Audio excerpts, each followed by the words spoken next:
Yeah. Yeah. Good evening, everyone. So myself, I'm Vijay. I hold 14 plus years of experience, which includes like 7 plus years of experience in Python environment. So my experience includes design, development, and implementation of Python and Django-based applications. So well versed in implementing different Python libraries like NumPy, CP, Pandas, PyTables, Matplotlib, URLlib, right? So an experience in implementing large-scale business critical systems using object-oriented programming concepts using Python and Django, and developing varieties of web applications using MVT architecture. Using what? MVT architecture. Fine. One second. So before I start, can anyone please confirm whether my voice is clear, right? Whether my screen is visible or not? One second. Yes, yes, Yes, sir. Yes, sir, you are audible. Yes, sir. You are audible.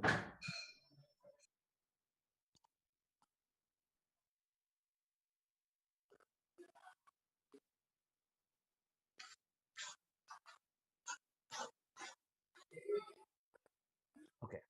Fine. Yes, thank you. So as part of today's demo, just I'm going to cover the following things. So I'll be discussing the demo, right? Today and tomorrow, I'll be giving a brief description about Python, why Python, and who can learn Python, how it was built, how it was derived, and what type of applications we can develop by using Python, and reasons why Python is suddenly super popular, right? So today and tomorrow, my discussion will be on this Python. Okay. So these are the following topics that I'm going to discuss as part of today's session. Observe.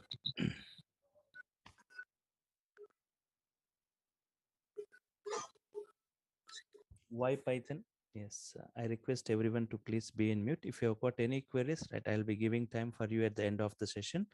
The demo goes for 1.5 hours, right? From here, at the last half an hour, I'll be giving time for your queries, general queries, right?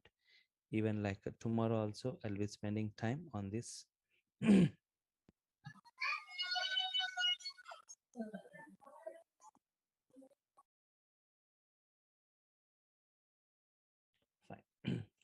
Just I muted everyone. So at the end of the time, I'll just unmute and you can just ask your queries, right? And why Python and who can learn Python? How Python was built, and how Python real-time applications, what kind of applications we can develop today by using Python. Python mostly used for developing what kind of applications, Python usage, and which companies are using Python, and the top most applications built by using Python. Okay. Python features, Python comparison with other programming, and reasons why Python is suddenly super popular.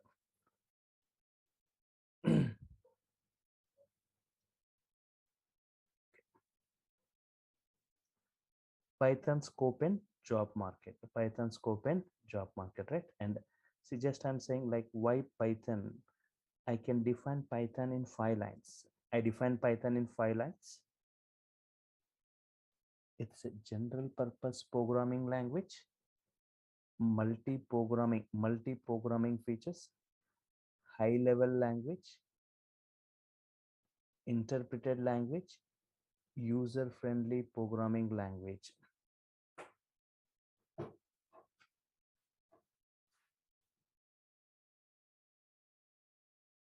One second. Give me a second.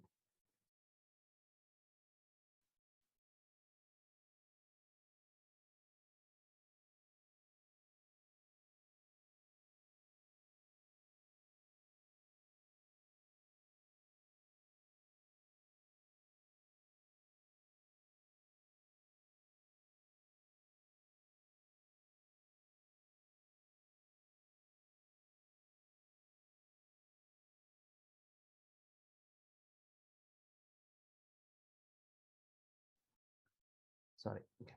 So I'm defining Python in 5 lines. General purpose programming, multi-programming features, hybrid features. That's why we call Python as a hybrid language, high level language, interpreted and user friendly programming. Let me brief you one by one what it is. General purpose programming language. We call Python as a general purpose programming language. So before Python, there were some languages like Pascal. There are some languages like Fortran. We have got some language like Pascal, Fortran, COBOL, right? So these languages, these are purpose-based languages. We say these languages are purpose-based. They are for specific purpose. They are used for specific purposes. Like if I talk like Pascal and Fortran, Pascal for developing scientific applications, Fortran for complicated mathematical applications, COBOL for business applications. Means they are used for a specific purposes, not for all the purpose, but a language which is suitable for developing any type of application. Such a language we call it as general purpose programming language. So Python is such a kind of language where we can develop any kind of application like automation applications, web applications, animation applications, gaming applications, networking applications, embedded applications, desktop applications. So wide varieties of applications can be developed by using Python. So it's a general purpose programming language. It's not for a specific purpose. Any kind of applications can be developed by using Python. Multi-programming features.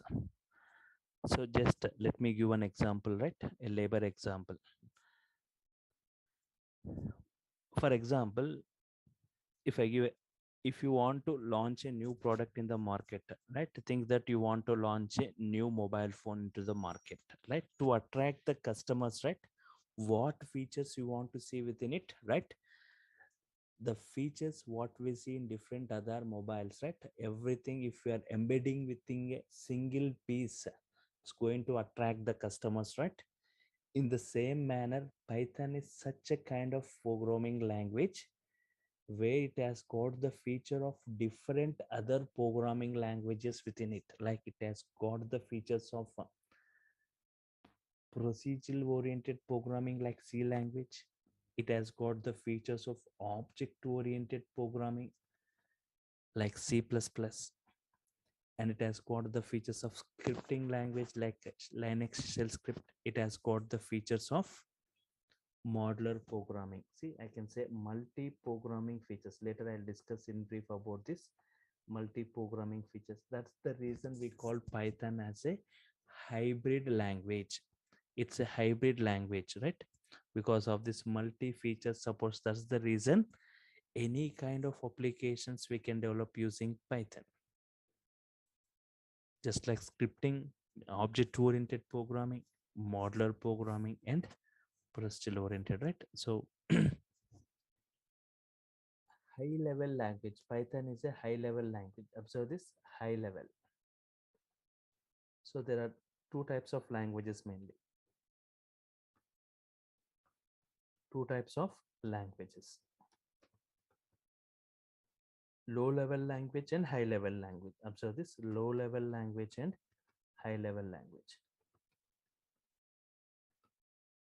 And high level languages.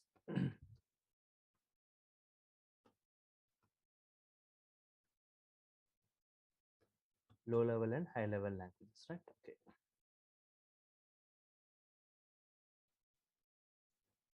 Low level language like assembly level language or machine level language like assembly level or machine level, right? These languages are not human understandable. They are not human understandable.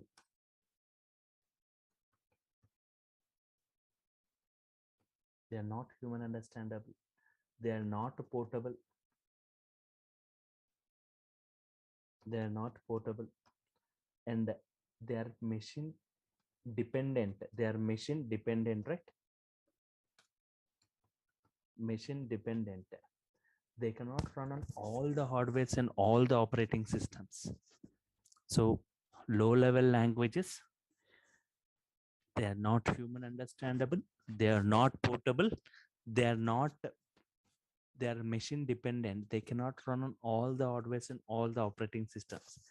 But high level languages like Python, right? High level languages, they're Python, right? They are human. First thing is they are human understandable, they are portable, and machine independent. Machine independent. They can run on all the hardwares and all the operating systems. Human understandable, portable, machine independent. They can run on all the hardwares and all the operating systems, right? So Python is a high level language, general purpose programming language, where any kind of application, multi programming features are included. Later I'll brief you. I'll just describe what all that programming features what Python has got. Well, that's the reason we call Python as a hybrid language, because of its hybrid features, high level and interpreted language. Python is a interpreted language. Interpretation, we have got compilation languages and interpretation languages, right? Compilation languages executes the entire program at once. Observe this diagram once. So if I talk like compilation languages, this is your code. Observe this, you have got some lines of code, right? You got some lines of code.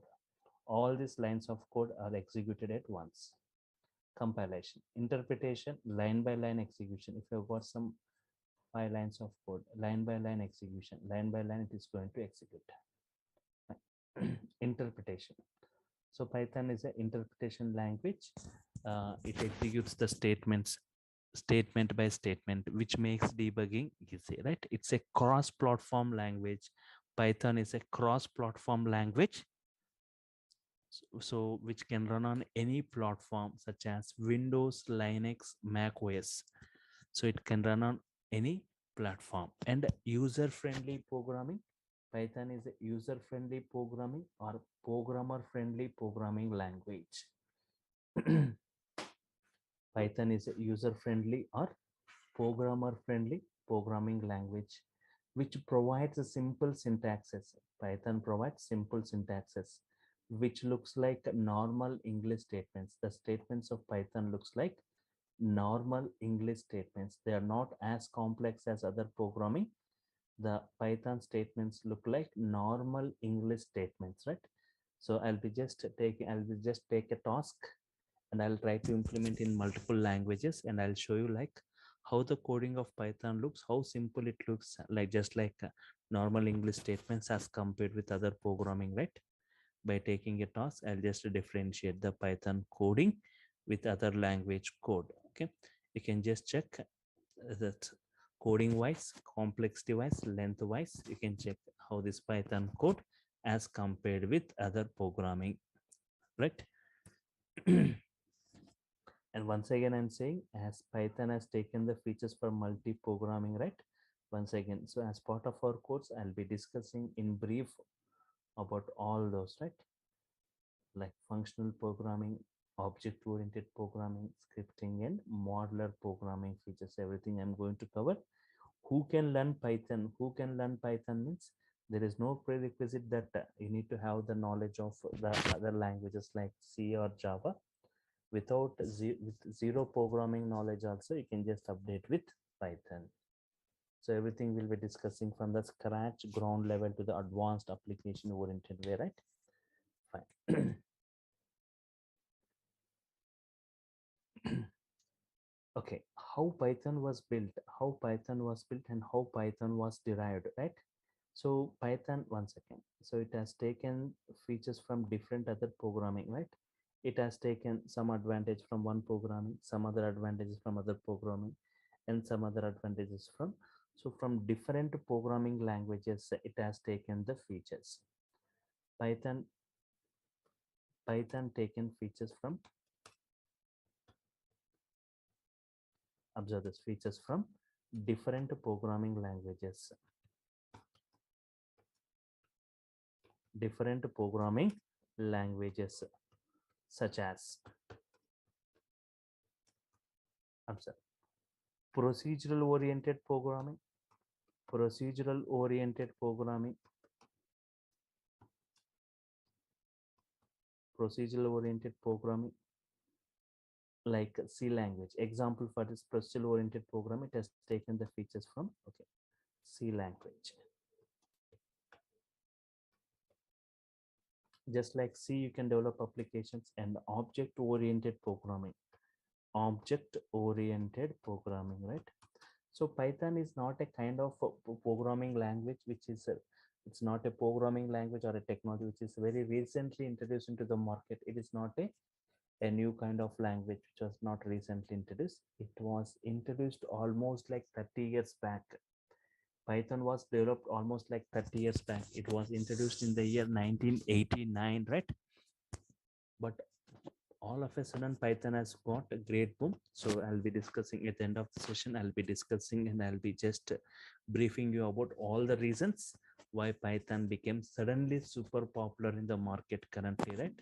And why Python is mostly used currently in implementing different domains in different high-end technologies, right? Okay. Object oriented programming, it has taken the features from this procedural oriented programming like C language. It has taken the features from object oriented programming like C++. So Python was introduced before Java. Java in the year 1995, Python in the year 1989, right? Okay.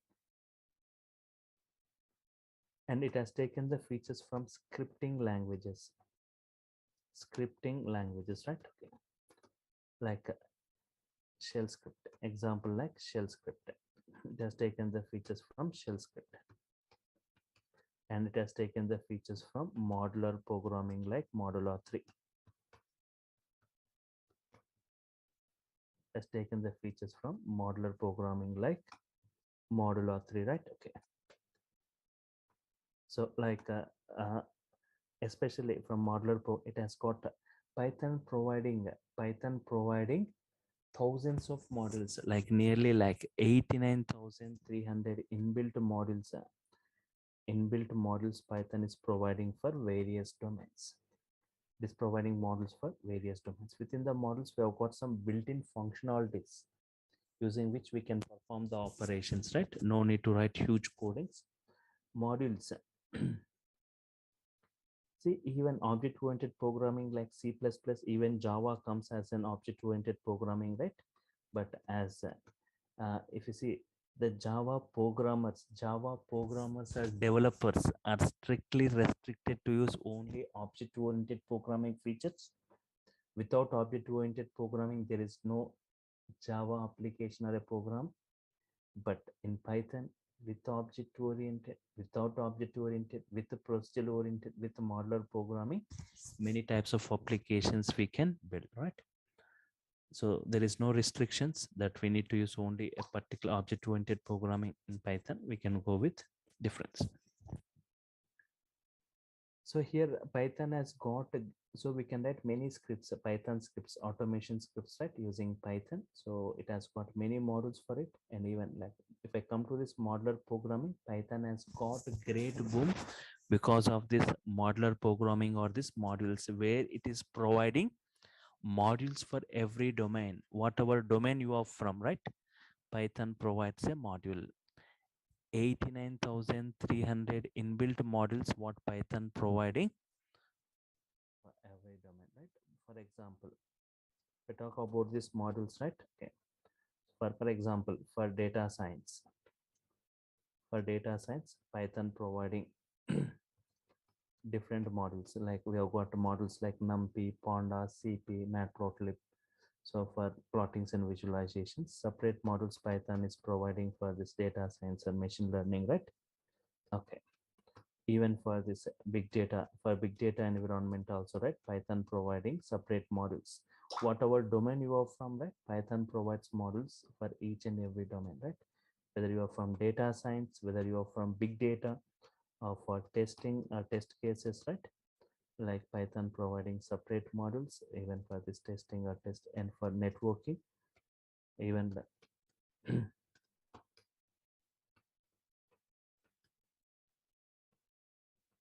separate models Python provides for.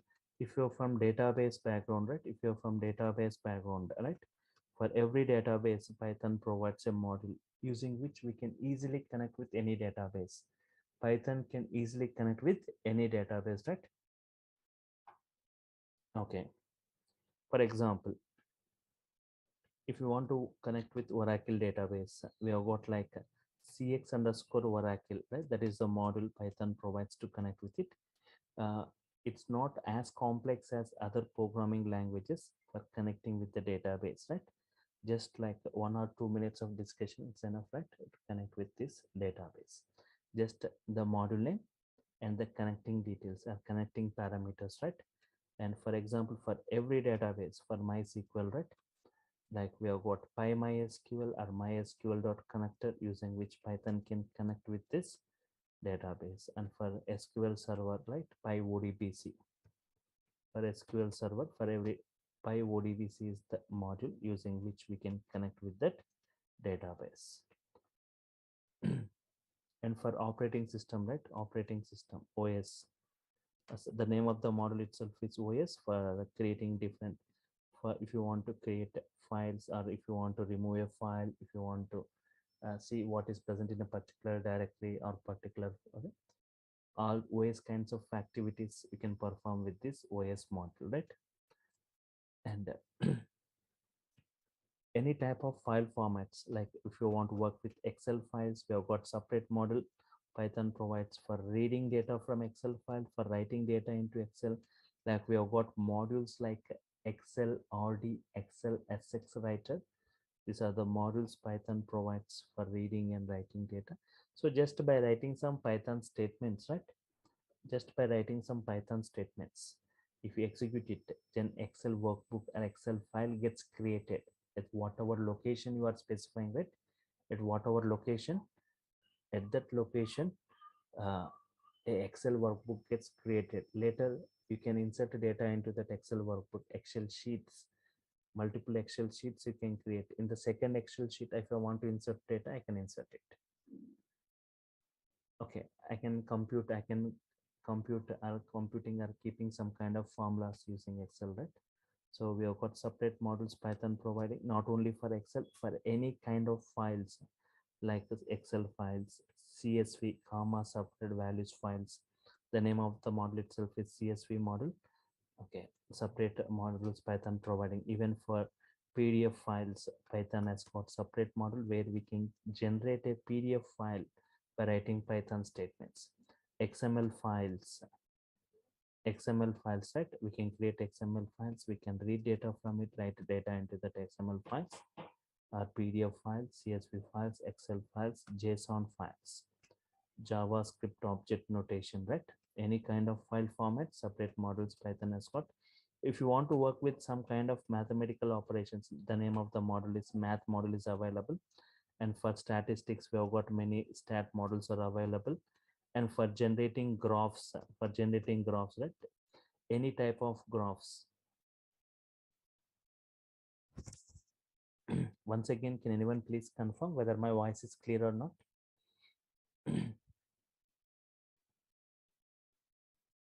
One second. I'll just,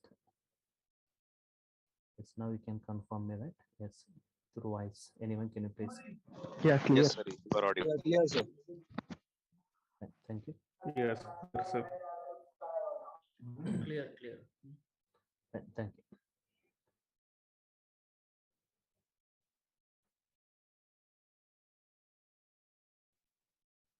Fine. So for each and okay.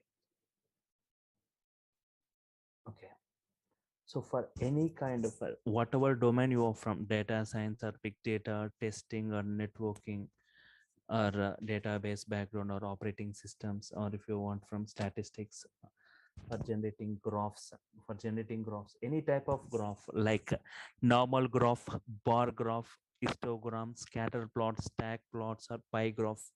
Any kind of graph you can generate by using Python. Means it looks very simple. I'll show you some examples, right? In the, for example, in tomorrow or day after tomorrow session, just I'll show you sample example without any knowledge in Python. You can just see how these graphs can be generated. Okay, you can easily understand, right? They look like normal English statements using this models concept, where it has got some built-in functions using which we can generate this. Okay, fine. So whatever domain, like thousands of models Python is providing, not only for these computer applications, for even for electrical or for civil, right? For embedded applications, for computer aided designing, for CAD applications, right? So thousands of models, like 89,000 modules Python providing for various domains. Okay, so I'll just come back to this models total in our program, total in our course, right? I'll be discussing many models in brief. Some models related to data science I'll be discussing, some models related to big data, some models related to operating systems, some models related to databases, how to connect with different databases, and I'll also show you the installation of one database, how to connect to it, how to perform that various SQL operations, transaction management. And I'll take some like how to generally how to read data from different files. Like I'll take some different files like CSV, PDF, XML, JSON, right? Excel files, how to read data from those, how to write data, how to create and how to read by using those modules. So different types of inbuilt modules I'll be discussing as part of this course. And also like how to create our own modules. If you're unable to perform that operation, how to create our own modules using Python, right? Creating our own modules, user defined modules. Because of this modules concept only, like I can say like Python has got a great boom. It is providing models for various domains, right? Fine. Before we go, right, if you are updating with any technology, first you should know, right, what kind of applications we can develop using Python, right? Python mostly used for developing what kind of applications, right? So just I'll be discussing one by one application in brief, right, where exactly Python is used, right? And also just what are the companies using Python, top most application built by using Python, right? Python real-time applications, Python real-time applications, right? Okay.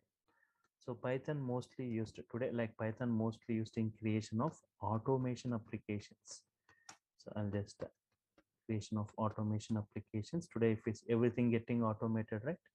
So a lot of like using technologies like data science, using technologies like IoT, right?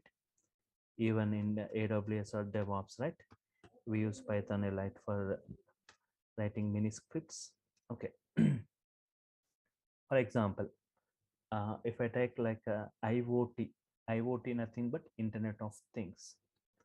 So today, if we say like everything through online, right? Online banking, online shopping, online exams, online education, e-learning, online business, e-commerce, communication through online, like audio, video, chatting, games through online, media and healthcare, everything through online, right?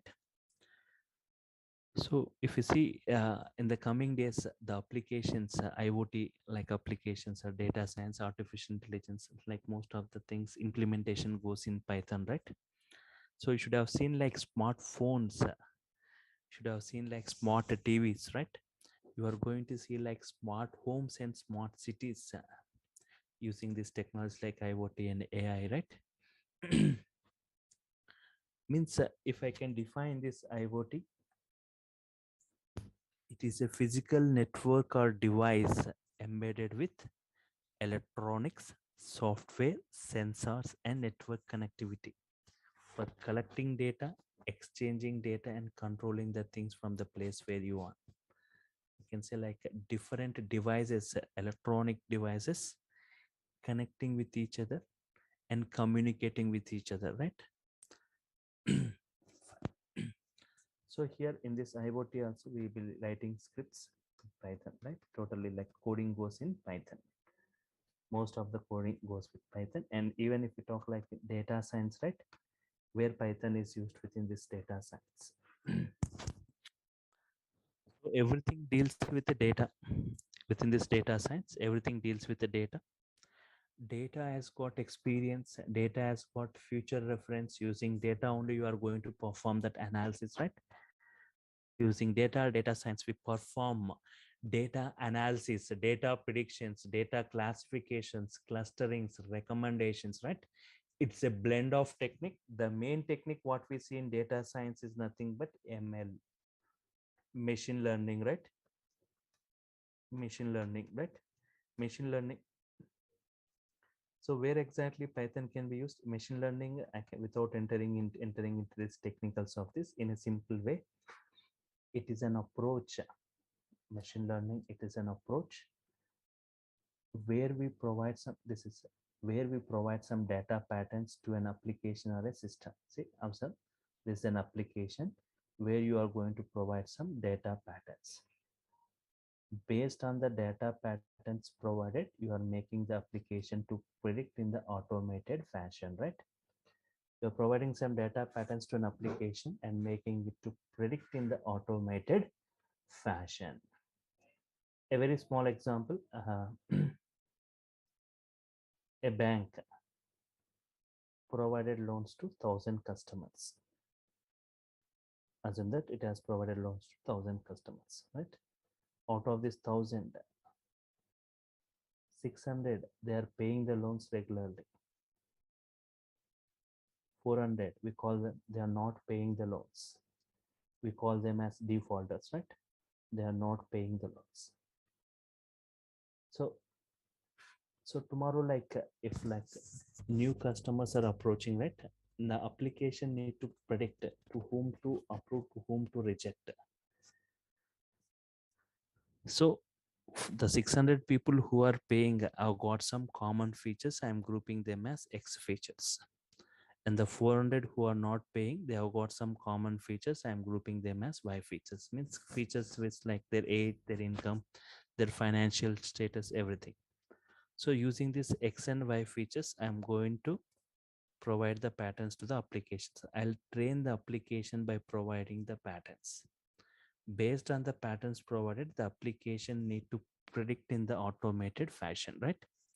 For example, if 100 new customers have approached for a loan, to whom to approve, to whom to reject, right?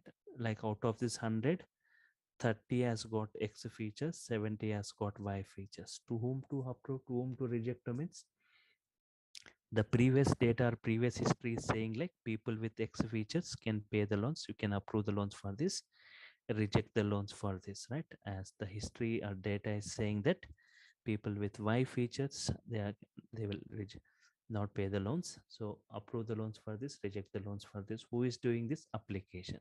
How application performing this? Application is trained by providing the patterns. Who is training this? The person who trains this application by providing the data patterns. We call him as a data scientist. Okay, this is not part of our discussion, but here we have got many we have got many ML techniques, right? Machine learning techniques, regression techniques, classification techniques, pattern matching techniques, okay. Regression, classification, clustering, pattern matching techniques, right? Many techniques we have got. For all these techniques, to implement, right, we require one language. To implement all these techniques, we require a language, right? To code this or to implement this, we require a language. So Python is the mostly chosen or mostly used programming language to implement this ML algorithms or ML techniques, right? Where Python is providing many modules like NumPy, CP, Matplotlib, okay, for plottings, visualizations, for data analysis, right? Okay, so here within this data science, right, within this data science environment, within this ML, Python is used. Even in this, we talk about this DevOps, right? Even in this DevOps, we are using Python a lot for writing many automation scripts. For example, it's generally Python.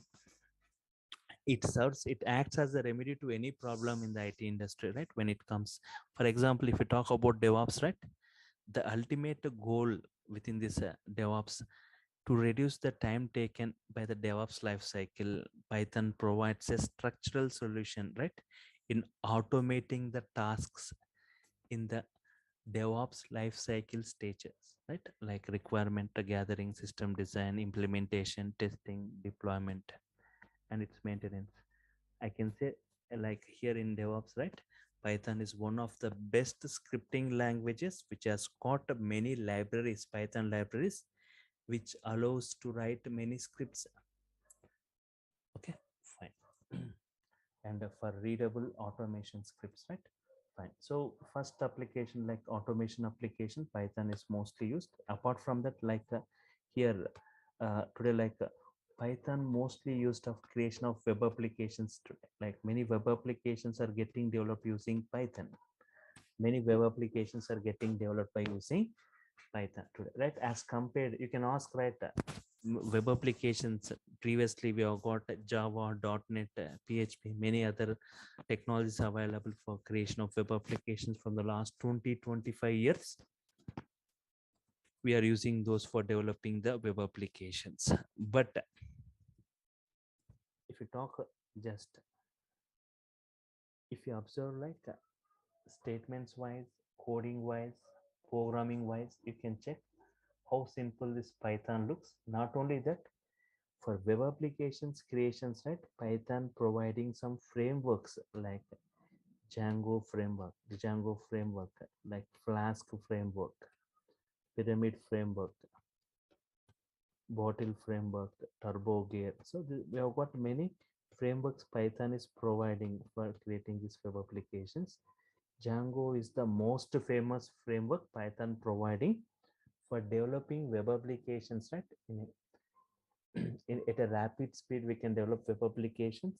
And also, like we have got many flexible features where we can see within this framework what, so everything taken care by this framework, where it has got its own database like SQLite 3.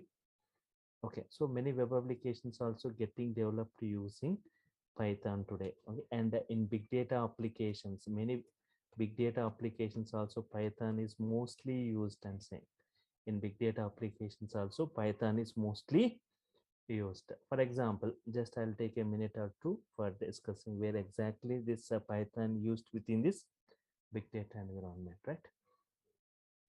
The big data, the name itself saying like huge volumes of data, right? Like how the data is getting stored, right? The data storage units like KBs of data, MBs of data, GBs of data, petabytes, exabytes, zettabytes, etabytes, so terabytes, so on, right? So from sorry, it's TB here.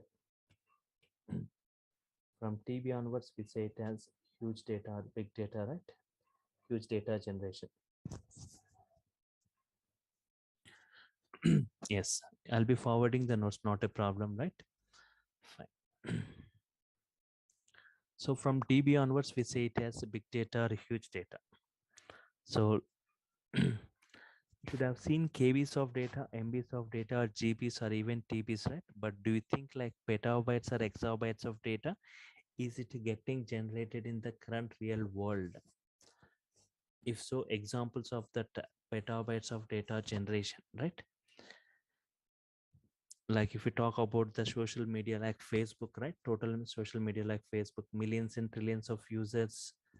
How many posts and videos are getting circulated in a minute? What is the data generated by Facebook in a minute? Not only like Facebook, right? If I talk about any application today, if we talk, it is generating huge data, right? Just if I take 1 minute a transaction, a huge data is getting generated, right? In a minute. What is the data generated by Facebook in a minute? Like millions and trillions of users for Facebook. How many posts and videos are getting circulated? What is the data generation by Facebook?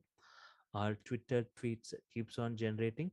Or if I talk about Google queries, you are querying in the Google, right? What is the data generated by Google in a minute? Huge data, right? Not in GBs or TBs, in petabytes. Or millions and trillions of users creating their own videos and uploading in the YouTube, right? YouTube videos upload. What should be the storage capacity of that YouTube? And what is the data generated by YouTube in a minute? Or if I talk about the Gmail messages, right? What is the data generated by them? Or if I talk like bank transactions, right? Like lakhs of branches, millions of customers making multiple transactions per hour, per day, per month, per week, right? Not only like a bank, like telecom transactions. Or if I talk about the e-commerce like Flipkart or Amazon, right? So huge transactions, okay, huge data getting generated anywhere, right? So for this huge data, petabytes of data generation,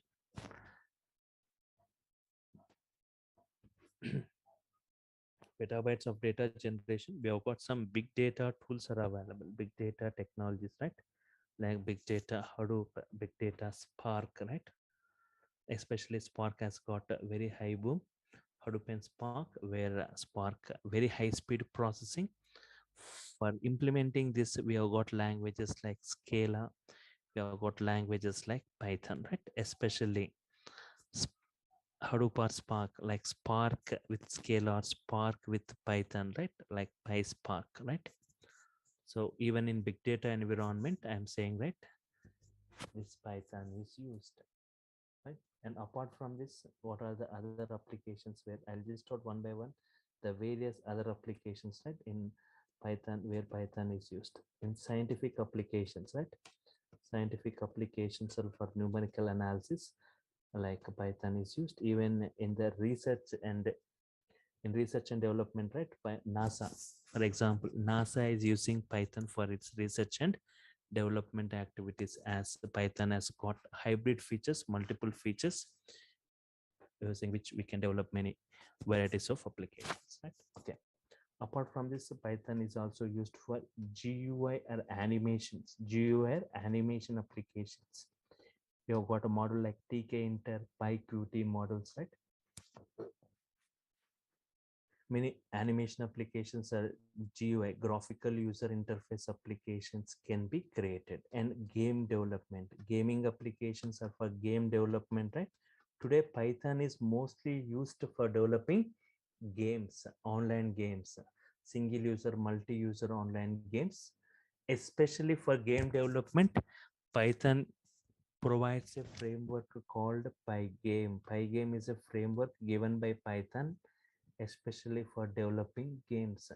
Even not only Pygame, we have got like Pycora. Pycora is a framework, one more framework given by Python for developing games in Python. And we have got some uh, 3D rendering libraries like PySoy. PySoy is a 3D rendering libraries, okay, for game development, right? Apart from this, Python can be used for testing or for test cases, okay, and even for scheduling tasks, for scheduling tasks, we have got Airflow for it. And apart from this, Python is used for one of the hottest application of Python, like for it is used for database applications, right? It can connect with any like MySQL, Oracle, PostgreSQL, like SQL Server. For this, we can connect with any of this database, right? And Python is also used for networking applications, right? Networking applications, especially for networking applications, Python providing a framework called like Twisted Python, right? It is a framework given by Python especially for network programming or for network applications. So web applications, big data, scientific, game development, testing, scheduling, database applications, networking applications, even Python used for software development, right? For software development, right? Software developers make use of Python as a support language So they use like Buildbot, Apache Gump for automated and compilation and testing, right? Roundup Track for project management and bug tracking. So even for the software development, Python is used. And even for business applications, Python is also used for business applications.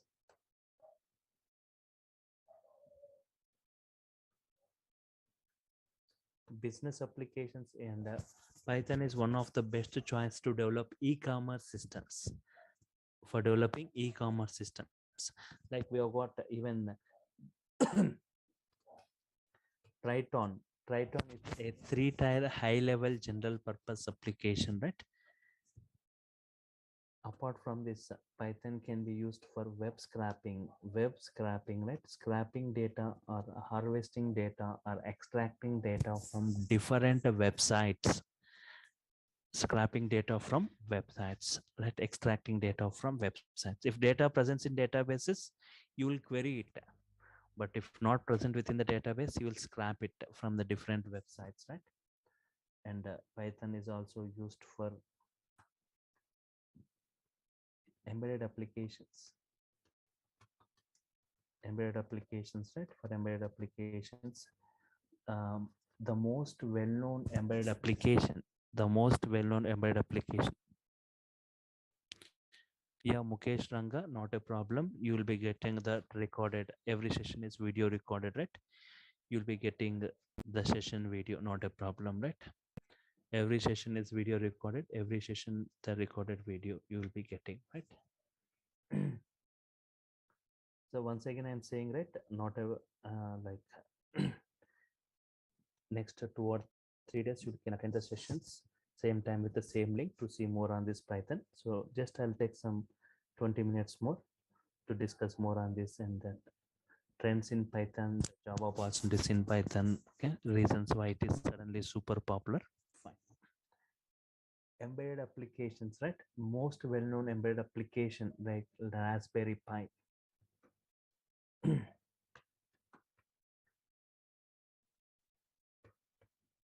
Okay, it's most well-known embedded application like which uses Python for its computing, right? Fine. Apart from this, where Python can be used like audio and video applications, for audio and video applications, right? Audio and video applications like we have got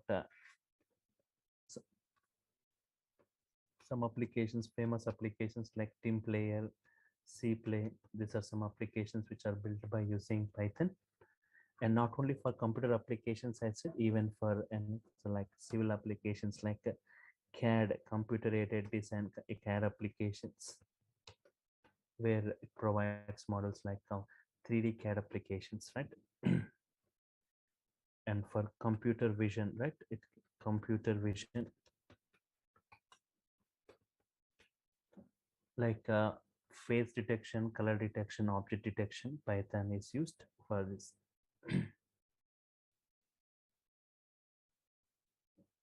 Yeah, yeah.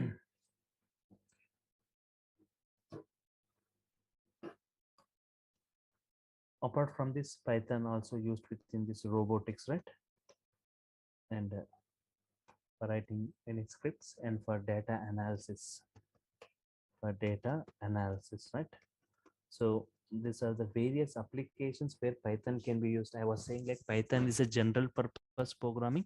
It's not purpose built. It is not for a specific purpose, right? If for any kind of application we can develop using Python. Okay. So these are the various applications, right?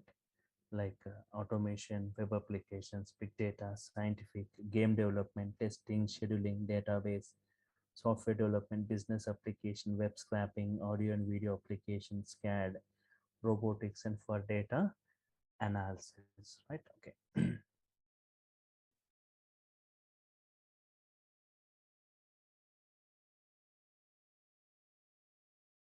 Let me say like who are using Python today, who are using Python, and top most applications built by using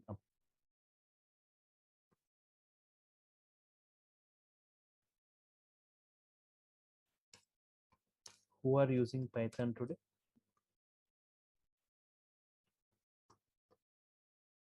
And top applications built by using top applications. You can check in Google also, right? Top up. You can just type top applications built by using Python.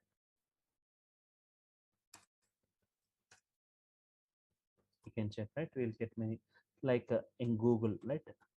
Google is using Python for its web search systems. Yahoo is using Python.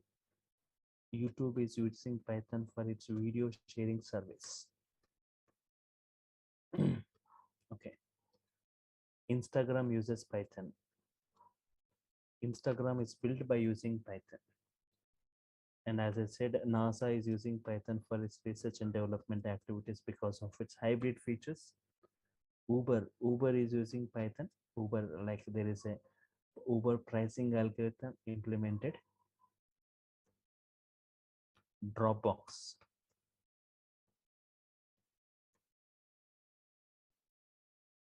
Pinterest, right? Pinterest. So topmost applications built and using Python, right? Pinterest, and we've got some MMOG, nothing but massively multiplayer online games. Massively multiplayer online games built by using Python, right? As I said, like Maya, a powerful 3D animation, just like Photoshop and Flash. Maya, a powerful 3D animation, uses Python scripting APIs, right? And BitTorrent for file sharing service, right? iRobot, iRobot, right? For military and commercial applications. Netflix using Python for its subscription and for security automation, right? Iron Port email server, right? Iron Port email server product. Email server, right? It uses more than 1 million lines of Python code to do its job, right? And for hardware testing, companies like IBM, Seagate, Qualcomm, all this, they use Python for hardware testing. And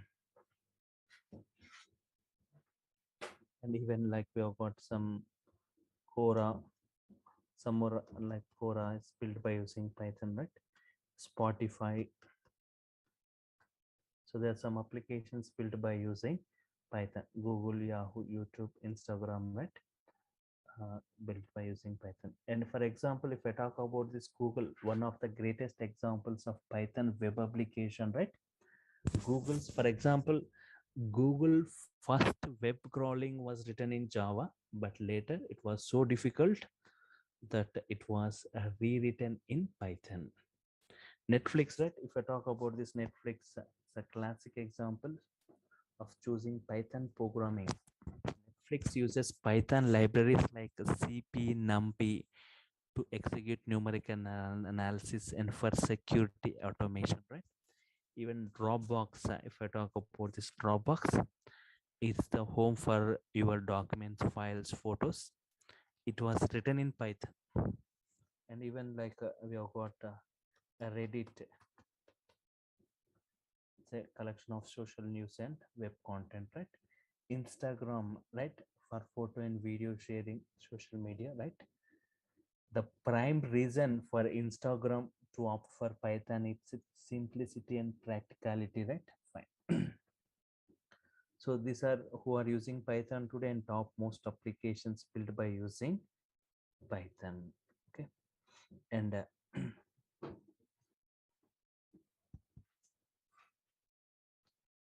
so I'll take it. So people from non-programming background or zero programming knowledge, not a worry, right?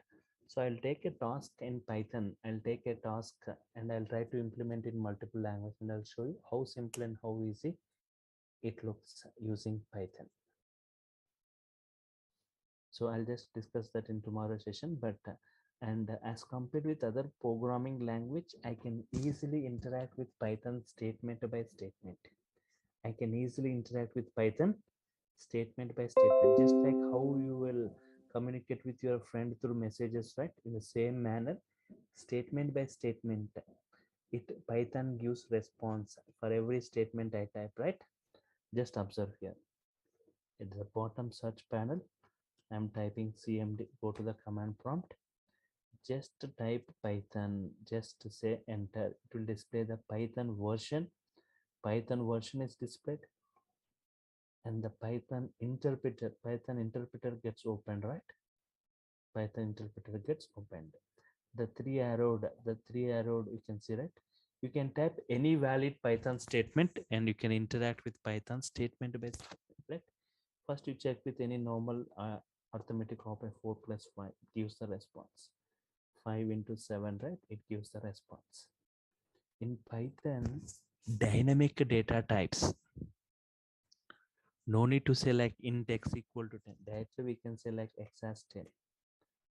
What kind of variable x is means what value you are assigning to it. Integer means if you're assigning integer value, integer variable creates dynamically during runtime. Compulsory you need to assign a value for creating a variable in Python. Okay, y you can x is 10, y is 5. What is x plus y? It gives the response, right? X minus y, it gives the response. X into y, x plus 4, x minus 4, x into 4. X into 4 means 10 into 4, 40. X to the power of power symbol in Python. X to the power of 4, right? 10 to the power of 4, 10,000, right? And in this way, any valid Python statement, like if I'm taking a string like hello, excuse me, x into 3 prints hello for 3 times, x into 5 prints hello for 5 times, right? Any valid Python statement, right? You can type here and you can check it, right? This kind of feature you cannot see in other programming. So interactive mode supported by Python. So from the discussions what we had from the last 1 hour, right? So from that, can you please enumerate and just say me the reasons which makes Python suddenly super popular? So just reasons which makes Python, right?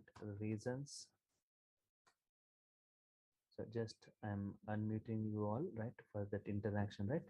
So I want the sessions to be interactive. So as it is a demo session, right? Just so now I made just unmuted you all. Just you can see me through voice or through chat panel. The reasons which makes Python suddenly super popular.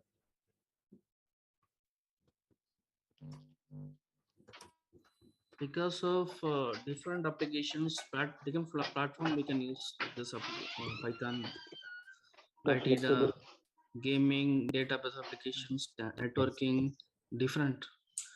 Yes. Yeah. Python is a general purpose language. Yes. So just let me just write that all this. So the first thing what people like, right? So generally, if any person, right, you doesn't want huge coding, right? You doesn't want huge coding. First thing is very less coding you are going to see. In tomorrow's session, I'll be just showing you that, right? Very less code, right? Yeah, Second, minimize. very less code, and please be in mute. Okay, just let me brief you, right? Very less coding, simple syntaxes. What is that? Simple syntaxes given by Python. Simple syntaxes given by Python. They look like normal English statements. In the tomorrow session, I'll just provide you multiple examples so that you can understand that how the statements of Python looks. Not as complex as either C language or Java language, right?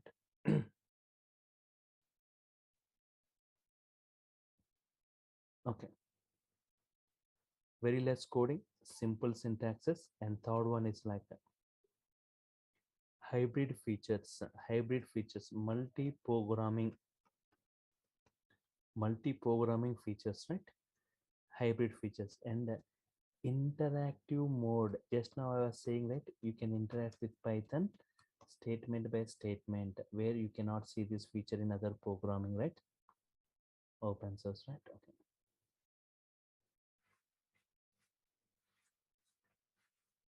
And next, observe this.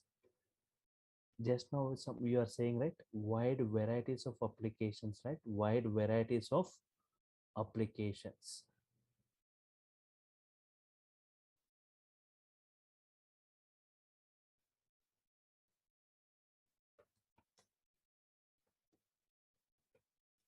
Wide varieties of applications. Wide variety. Okay, many types of applications. What I have discussed right here, like CAD applications, embedded applications, automation applications, web applications, gaming applications, business applications, right?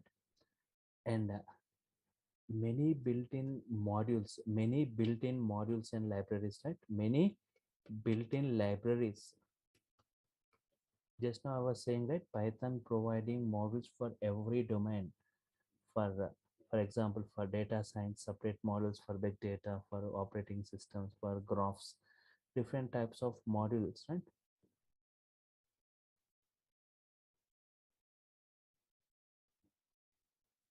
Okay, fine. Many built-in libraries. So these are the reasons, main reasons which makes Python suddenly super popular, right? Currently, right? So if you see like uh, if you go 10 years back, right? If you go 10 years from here, right? Like 2010 or 11, right? 2010 you take, right? 2010 at that time. So um, if you talk about the software industry, right? You've got like programming and non-programming. Even for non-programming, like administrators, like we need to have the knowledge in Python, where we they write many automation scripts, right? Previously, they used to write using shell script, Linux shell script, right? Which looks very complex to understand as compared with Python, simple Python scripting. And if you come to this developers programming, right? Two major programming languages, Python and Java, both are the two major programming languages for developing enterprise applications, right? But apart from Java, apart Python is used for different other applications where Java cannot be used. Java cannot be used for creating automation applications. Java is never preferred for data science environment. For implementing ML or DL techniques, right? Java is never preferred for automation applications in like IoT and robotics or in DevOps or AWS writing scripts. Java is not preferred. Okay. And for example, if you take in 2010, Java is like nearly 45% used in the industry, right? 45% used, and Python just 4% used, in like 4% used, right? If you go back like 10 years or 11 years back. But currently, if you go like 2020, right? If you just say like Java, just I'll show you the graphs. I'll just open Google and show you all the statistics, right? Java like 19% used, and Python like 31% used in the industry, right? Okay. It was increased. Python usage has increased a lot, right? Even in the coming days, 2021, 22, like even if you see, there is a huge increase in Python applications. Yes. Okay. Now, just I'll show you like Python. See the job opportunities in Python, the salaries for Python, the average jobs for Python. Okay, you can just check. I'll open this Google and I'll show you, right? Just observe this. Uh,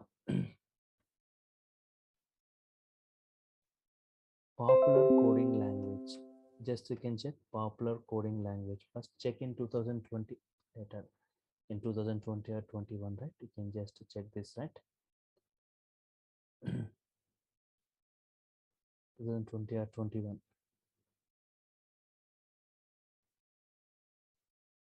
Yeah, Sai Prakash Dev, yes, just I'll give time for you, right? 1 second. Top 10 Python programming languages. Python, next comes JavaScript, Java, right? All this. Observe this.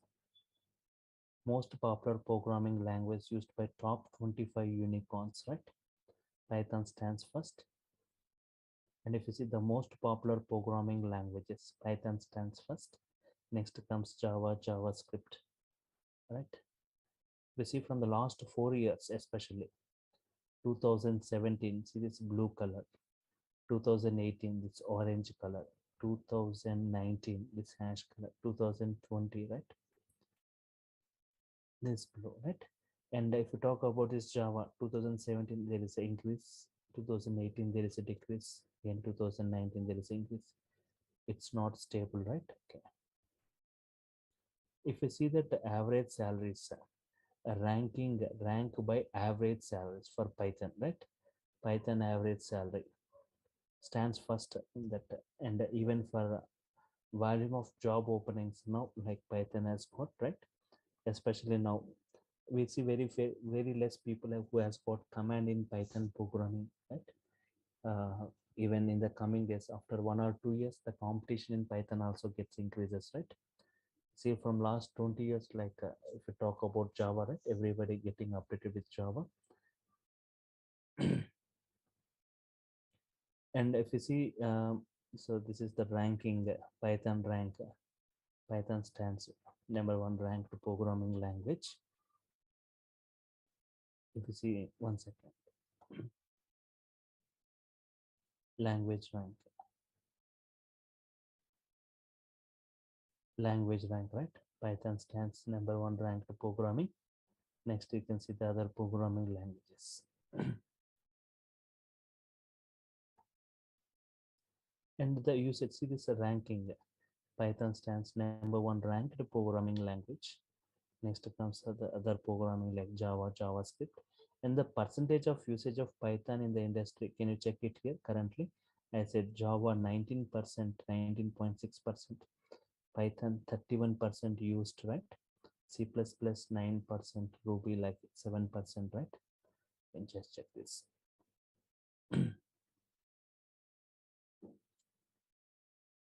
Fine.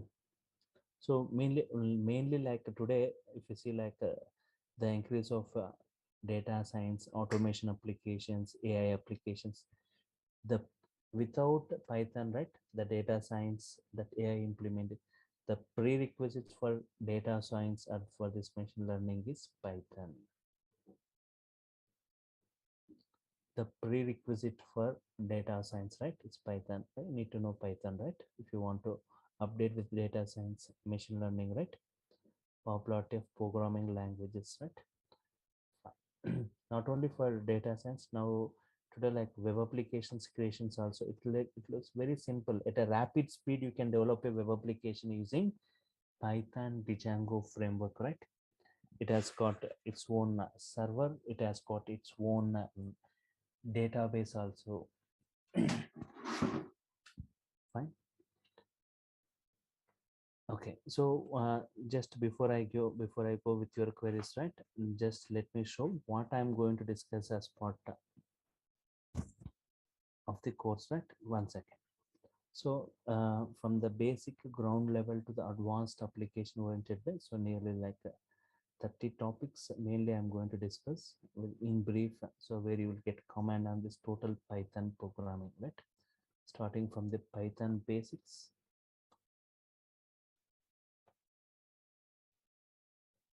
Okay, Python basics, right? And Python operations, Python modes, execution modes, right?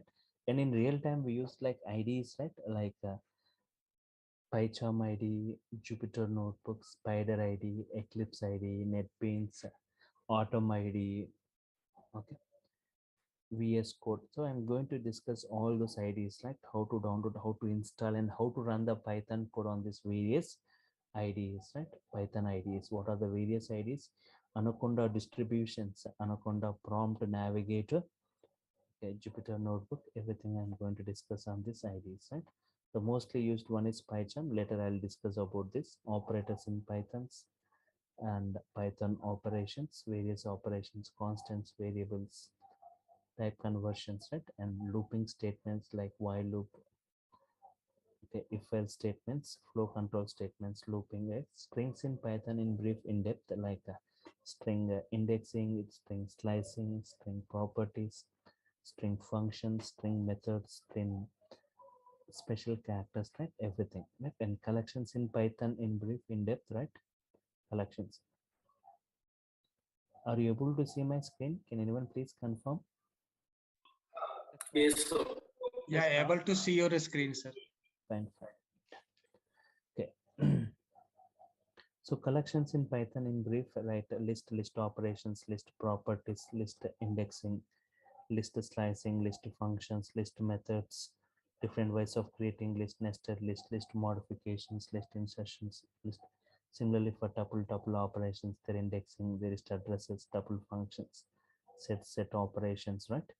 And dictionary creations, their properties, nested dictionaries, dictionary methods, like how to insert and delete elements, right? Okay. Functions in Python in brief, in depth, right? The various like default, non-default, keyword, non-keyword arguments, arbitrary or variable length arguments, like different types of functions like lambda function, filter function, map function, reduce function, right? And coming to this modules in Python, the modular programming, how to use a model. So you will be getting the soft copy right tomorrow to your mail IDs, right? Otherwise, even in the website, you can see that this course content is available in the website also. So here, what is a model? Different ways of importing it, renaming a model, reloading a model, different ways of importing. Okay, package in models in Python, package in Python, errors and exceptions in Python, file handling in Python. Okay. Regular expression, extracting the required data from the given data, regular expressions. Object-oriented programming features in brief, like class, object, inheritance, polymorphism, overriding, constructors, destructors. Database access, Python database connectivity, database access. I'll be showing the installation of one database connecting to Python and how to perform various operations, querying, right? Transaction management, Python date and time related applications, graphical user interface, GUI programming, TK Internet, operating system model, right? OS model, working with Excel workbook, advanced concepts like iterator, generator, closer, decorators, web scraping, scraping data, working with CSV, Excel, JSON files, data analytics, introduction to this, and some introduction to this data science, NumPy model in brief, NumPy arrays, NumPy indexing, NumPy and Python pandas model and matplotlib for plottings and visualizations, right? So and many other advanced models. I'm going. This is the course concept that I'm going to discuss in brief, right? Nearly like 30. I said like 30 topics in brief. So some models related to data science, some models related to database, some related to operating system, some related to graphics and regular expressions, multi-threading, and how to create our own models. How to create our own models, I'll be discussing, right? Okay, now if you got any queries, right, you can just go with your queries, right? Sir, how long time it will take, sir, to complete the course? So nearly like it will be taking like 80 to 100 hours. So I'll be taking nearly like 80 to 100 hours, like 2.5 months.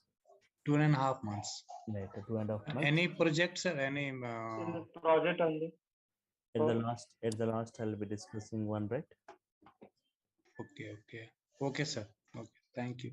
So then, Sir, this course is good for developers. yeah, this is for developers, right? Okay, so I am a test engineer, so I want to shift to a developer side. Yes. So this course is very useful for us. So yes, I'm going to discuss more than 300 plus code examples, right? Step by step, right? Everything I'll be typing and showing. See, one thing, please ask your queries and please go into Meet. And sir, you're going to share the video as well, sir? Class video? Yes. So I'm just, you will be getting every session is a video recorded. You will be getting the recorded video that day itself, right? Fine. Hello. Hello. Yes. Hello. Yeah, you told like the course duration is 2.5 months, and after that, like how many months you have to practice to get a good grip on Python? So one thing, the thing what I'm expecting from you is from the day one onwards, right? Once we enter into the practical part, that day itself only you are supposed to explore that whatever topic we are discussing, right? Every day new topic will be discussing. First variable, next data types, next operators, flow controls, collections, functions of other operators like modules, next packages, next errors, exceptions, object-oriented. Every day one new topic gets added to your program, right? You need to explore every day you are supposed to explore it, check it practically, experiment it, change the input, right? For programming, if you want to have a good command on this programming, even I'll be giving some assignment tasks every week, right? So topic wise I'll be providing some assignments and some interview questions, so for your practice, right? So that you will be writing your own code, so that you will get some command on this, okay, Okay, programming. okay. So I said Uh, I'll be discussing 300 plus code examples, right, as part of this course, entire course. And it's not like bringing some pre-written code and just explaining it, right? So everything I'll be typing and showing you step by step, line by line, right? Explanation, right? And the sessions will be interactive sessions. As for every statement I type, you will be responding, right? Whether your answer is correct or wrong, I want you people to respond, right? The sessions to be interactive, right? Okay. Hello. hello. Yes. Yes, sir. Like, will it be conducted for daily 1 hour or is it like 2 hours for 2.5 months, sir? No, yes, sir. Daily it will be for 1 hour. Sometimes during some Saturdays, we'll be planning some bigger sessions. I'll be discussing with you about the timings and that availability rate. So I'll be planning some bigger sessions some days to discuss more number of examples. On Sundays also. Okay. Mostly Saturdays I'll be taking. Sometimes at the last at the end, feel that we are running out of days, I'll plan some bigger sessions. Right? Okay. Sir, only Python or any Hello. Django you are going to discuss deeply Django like data science and ML or anything. So here totally my discussion, my here in this course I'm talking, right? So here totally my total focus will be on Python and the usage of the modules, how to use, how to work with those. So that it's not that 89,300 models. It's not that you need to have the idea about all the thousands of models, right? But you need to know how to work with it, how to use it. For that, you need to know that Python, like how to use it, how to import, different ways of importing, renaming it, reloading it, and if it is not available, right, how can we create our own models. So once you work with some of the more models, right, you can work with any other models, right? You can explore it, you can use the functionalities, its properties, right? So yes, some more. Hello. Yes. Yeah, you told the reasons about like why Python has become super popular, right? Yes. So yeah, are those are not available in the earlier versions of it? That is the reason why it is not being popular at that time, Now not 30 years back. yeah, yes, yes, Python versions are there, right? Version to versions, version to version, right? So many features were included, many models were introduced, but especially currently, right, Yeah, like for automations, we have got some automations, right? For automations like in data science and IoT, for writing scripts, right? And even especially with some advanced frameworks that you see in Python now, like Django framework, where everything taken care by the framework itself, and very at a rapid speed we are developing applications, right? So previously, okay, the older versions, but the latest versions, many advanced features we have got. Even in the coming days also, you will see more models getting introduced, more models, the models are going to increase furthermore, right? Okay. Hi. This course, how much useful for automation scripts? I mean, automation testers. So one thing, if you go for any interview for AWS or DevOps, right? Even the last round, you'll be asking queries on this Python, whether you know Python or not, right? Yeah, So you are going to write some scripts using Python, right? You are yeah. supposed to discuss, right? Not only that, even in this robotics, in automations, everywhere. Even was talking about data science or IoT. Here also Python, especially for data science, right? Total Python is the prerequisite. For other things, Python means directly or indirectly you are going to touch Python. If you are going to a software field, you are going to touch Python, right? Means in the coming days, Python Yeah, lot of applications are going to build, right? yeah, that is fine. Like my question is, so how much useful for this course content? So you are explaining the like developer wise, so it will be used same for scripting. I mean automation testers also, or So, is there any differences? so one thing, so I'll be discussing some models like OS models, some models like sys models, some scripts I'll be discussing as part of this course, right? Some examples related to that, and you will be learning like how to use those models, how to explore that, how to work with those things.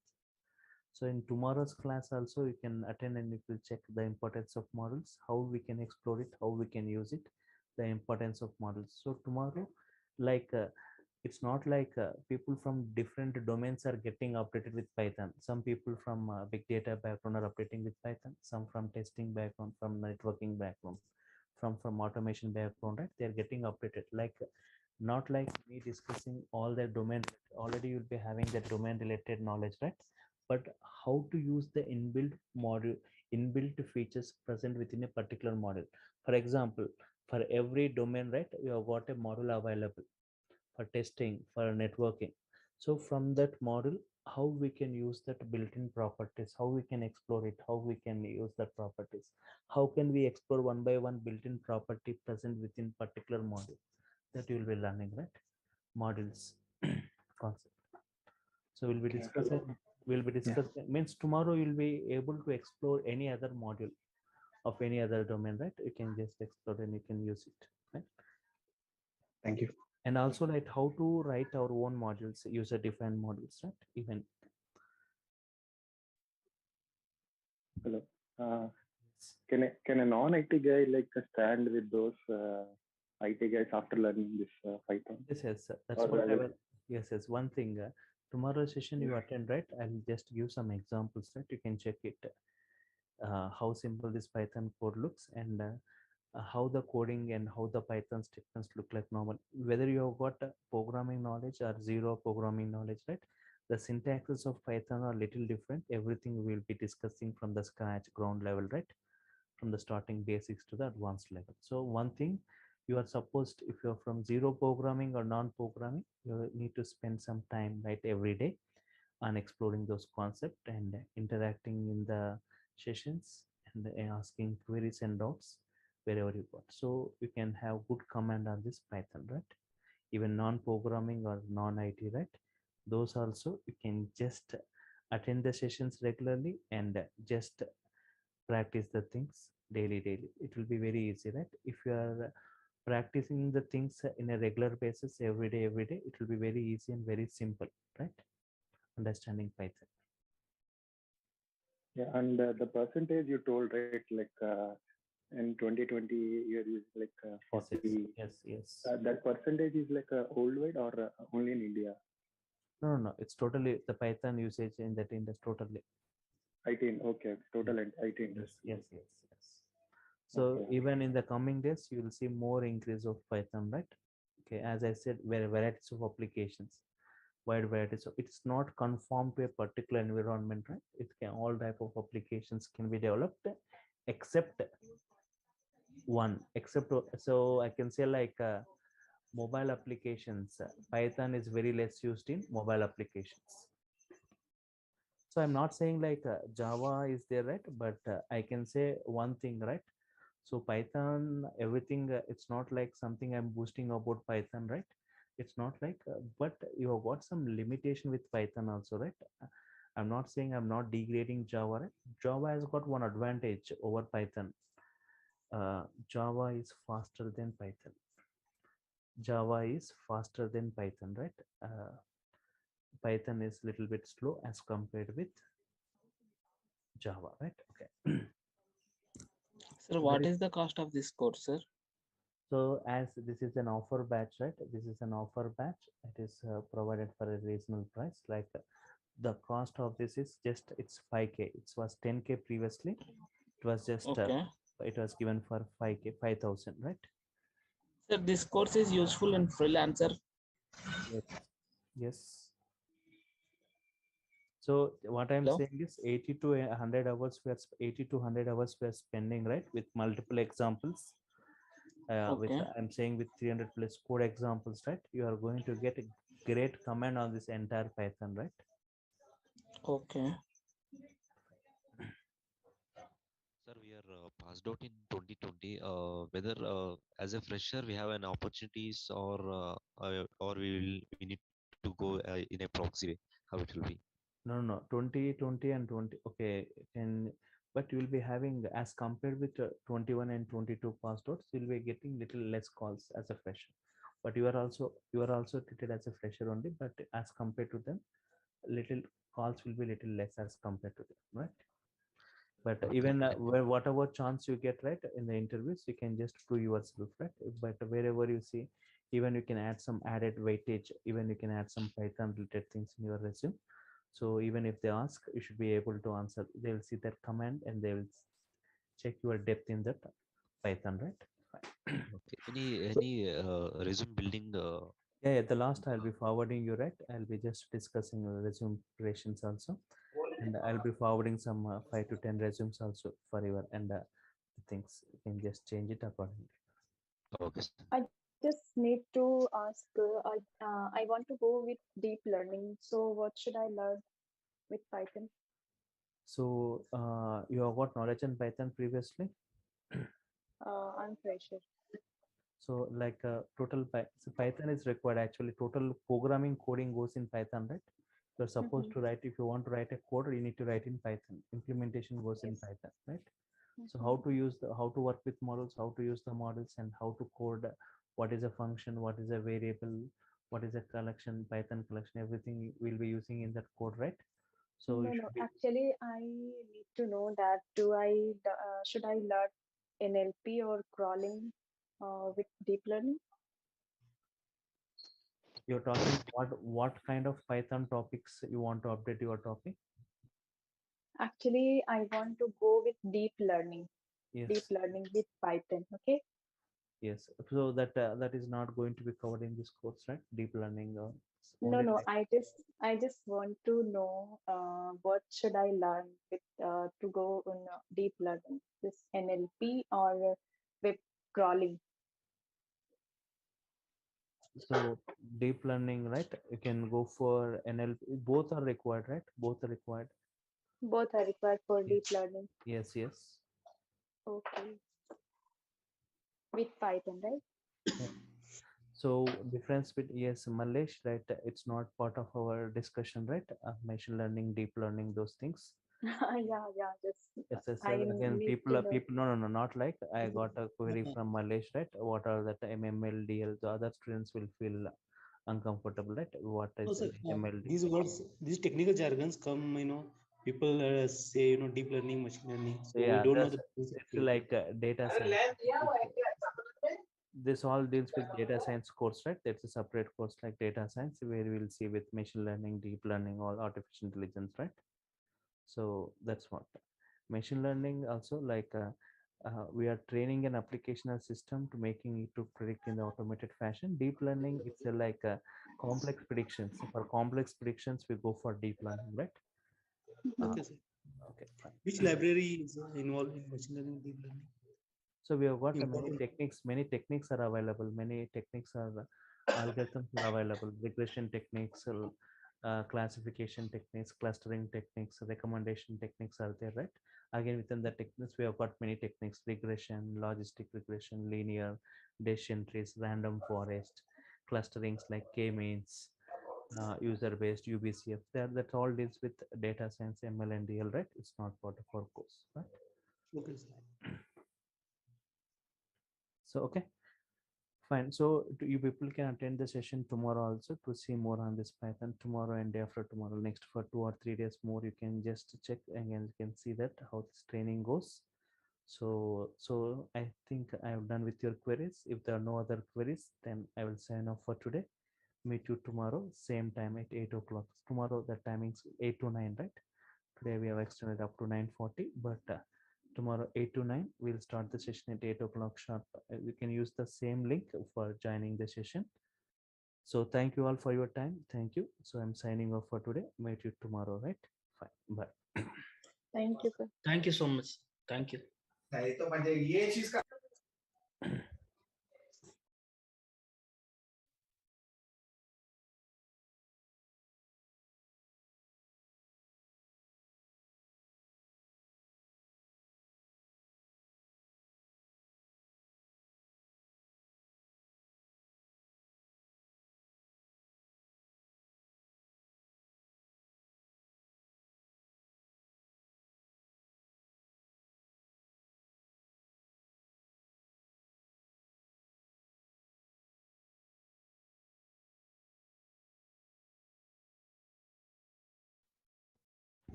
Yeah. Good evening, all. So before I start, can anyone please confirm whether my voice is clear or not, right? Yes, sir. Yes. So in the last session, just I was briefing you about this data types, right? The data types.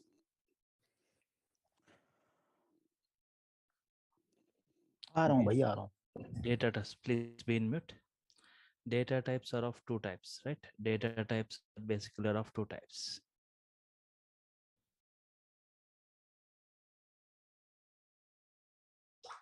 Fundamental data types, yes.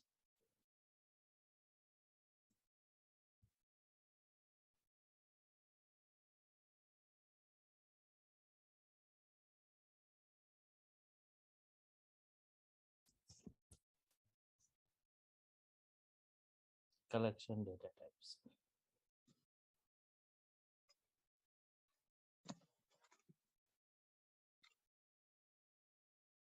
Fundamental data types, collection data types. Fundamental data types, object holding single value, right? Object holding single value.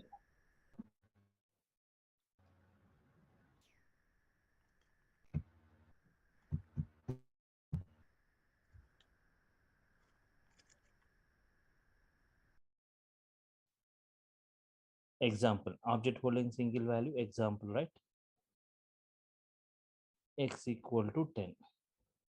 One object gets created, right? In this manner, one object gets created with value 10. It is going to have some address.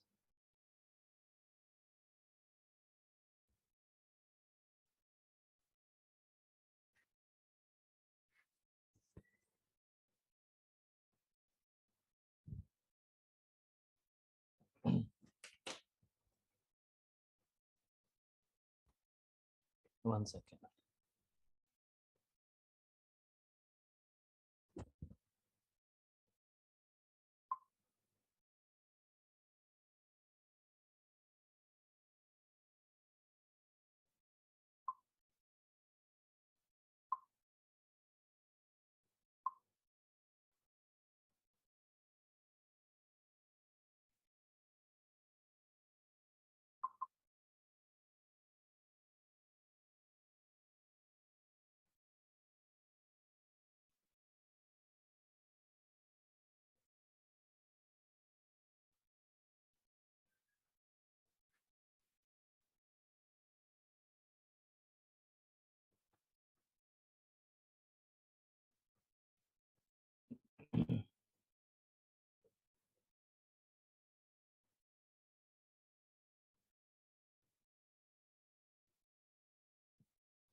Yes.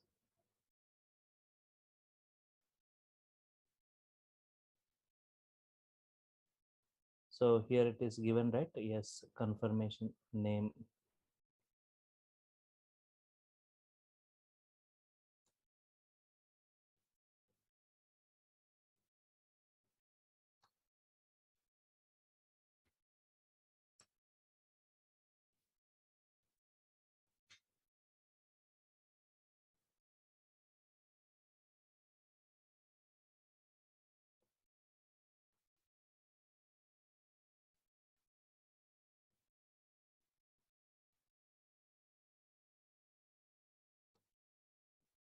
One second.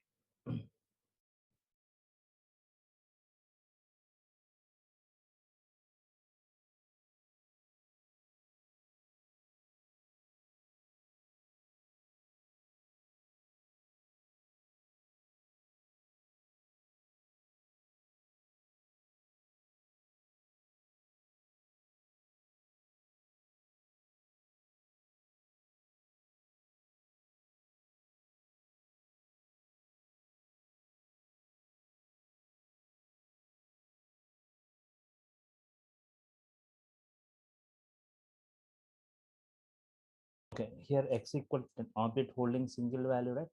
Fundamental data type. So object holding single value, x equal to 10, 103070, right? Yes.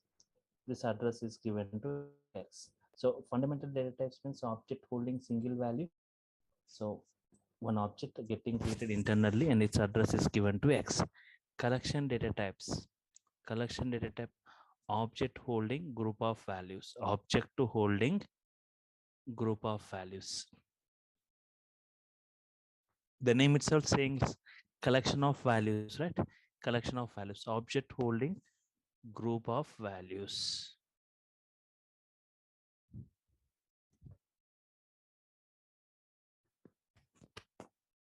Object holding group of values, right? Example,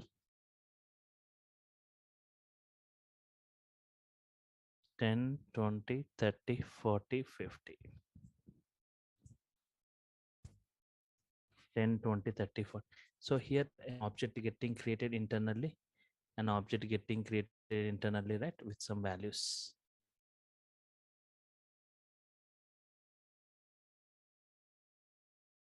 Ten, 20, 30, 40, 50. 104080. The address is given to X.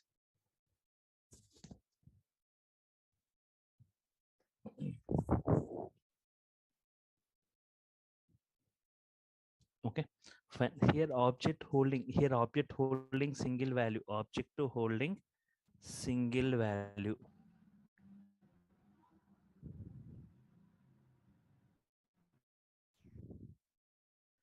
Here object holding group of values. Object to holding group of values, right? Group of values.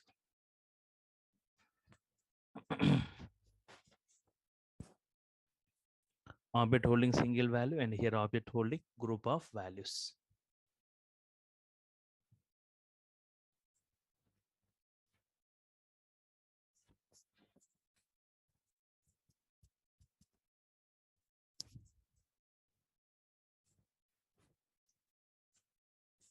Object holding single value and object holding group of values, right? Now here, what are the various fundamental data types? What are the various fundamental data types, right?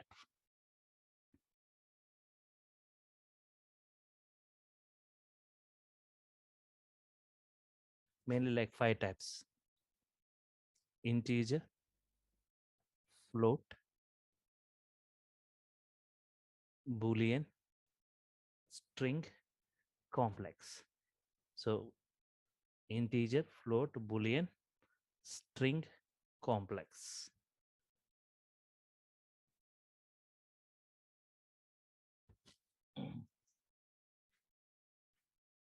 Integer nothing but x equal to 10.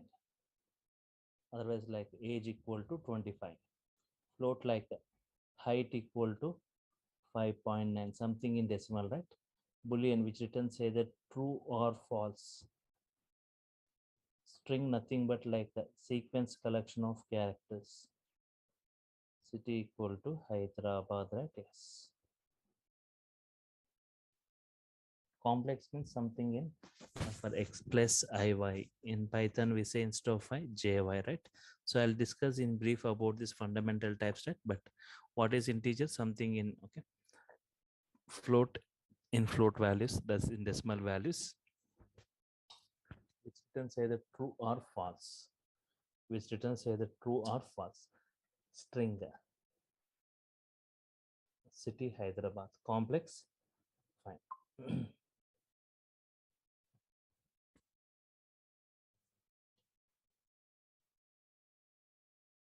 Various collection types.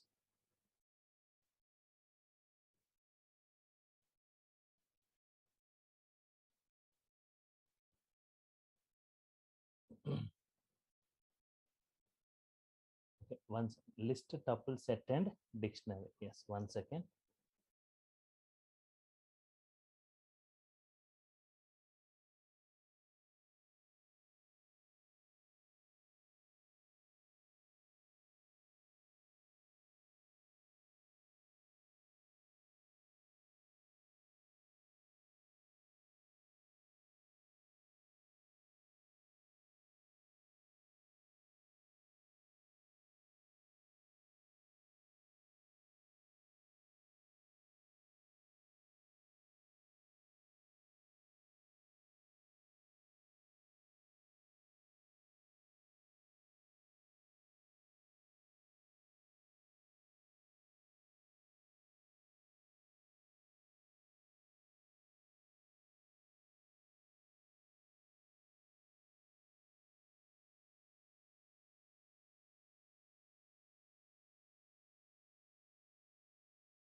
Okay. So what are the various collection types? I said list, tuple, sets, and dictionaries, right?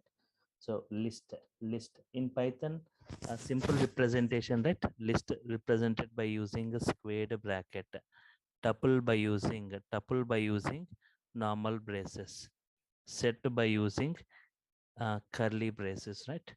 Dictionary by using dictionary, right? Dictionary also curly braces, but it should have key and value format. So for example, list x equal to list of square bracket 10, 20, 30, 40, list of values. And if you want tuple, right, y equal to tuple is this bracket 10, 20, 30, 40, tuple of values. Set of values means curly braces. Z equal to curly braces 10, 20, 30, 40, curly braces, right? And dictionary, right? Name and Ajay, age 25, right? Okay, fine. In this way, right? So what are the various collections? List, tuple, set, and dictionary. So for each and every collection, you got one.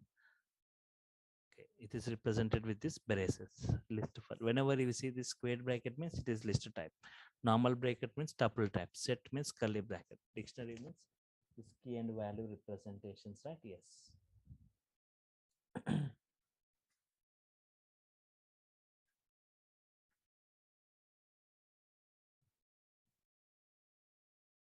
Fundamental data types, collection data types, right? Yes. So now we'll be discussing about this fundamental data types, right? In brief. Already yesterday I discussed about integer, 4 cases. Now float and boolean type, right? Now observe. So whenever we install Python, go and check here in this Python 3.10, right? Click this Python 3.10. Ideally, you can see right, the first one what we see, IDLE. IDLE. File, new file for working with in batch mode, right? Yes. Float data type, right? Yes. X equal to 42.56. Now print x means it prints the float value as it is, right? Type of x will be, what is type of x? Print type of x. Type of x is what? Float type. Okay. Print x, type of x, print address of x, where exactly it is stored, right? The value it is going to print. Save it. So I created a separate folder for this batch, right? Python 8 p.m. right? Python 8 p.m. 1 second.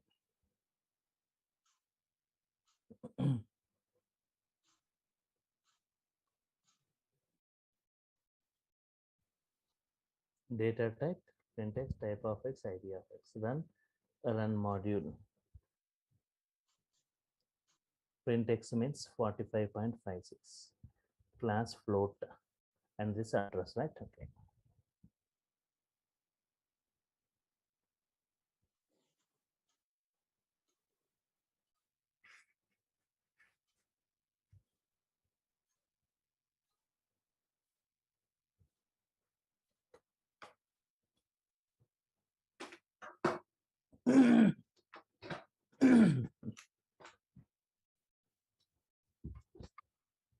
Fine.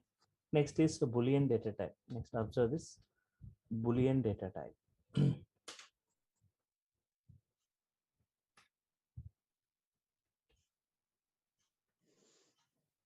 It takes either true or false. Means Boolean means Boolean 0 or 1.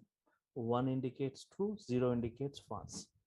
It takes either true or false. It takes either true or false, right? Yes. X equal to true. What you are trying to assign to x, true, right? So print x, it will print it true. Type of x means based on type of x will be right. Type of x will be Boolean type.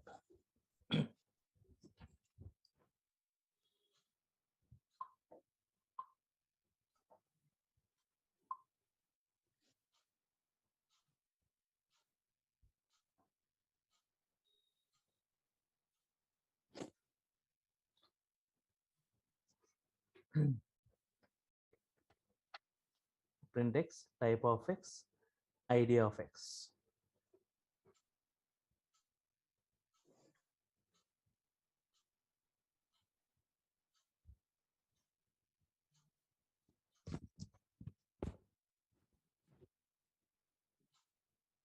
Boolean.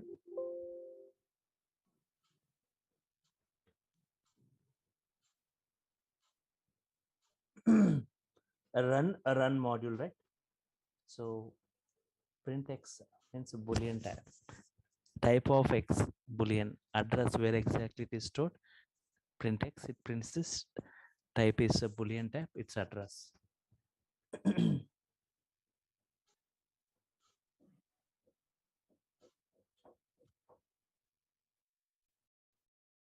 Next, string data type. Lot of discussion on strings, right? String data type, string indexing, string slicing, string functions, string methods, string special characters, right? Yes.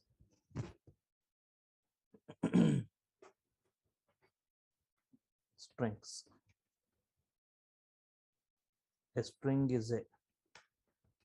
is a sequence collection of, it's a sequence collection of characters. Characters, right? Yes. In Python, a string is represented. In Python, a string is represented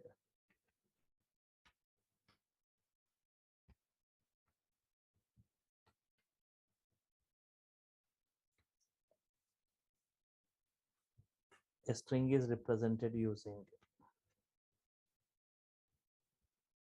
single quote, this way, right? Single quote, double quote,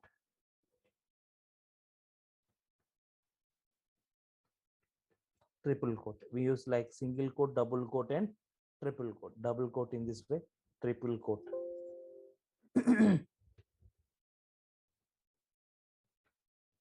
Generally, when to go for single quote, when to go for triple quote, right?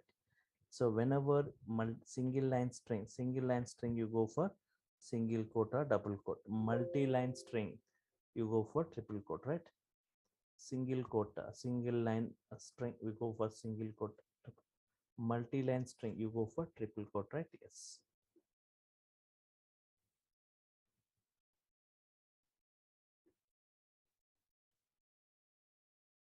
One second, sir, please.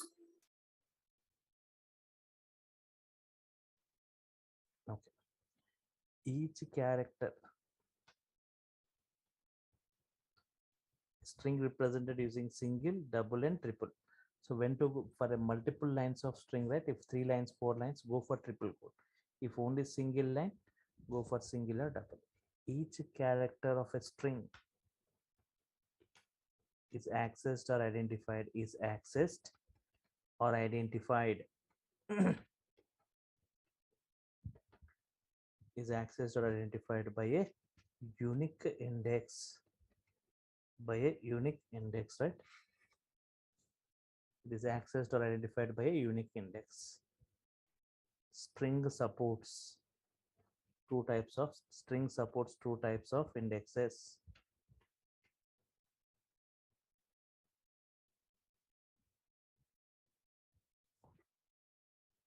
Each character of a string is accessed or identified by a unique index. String supports two types of indexes. First, forward index or forward index.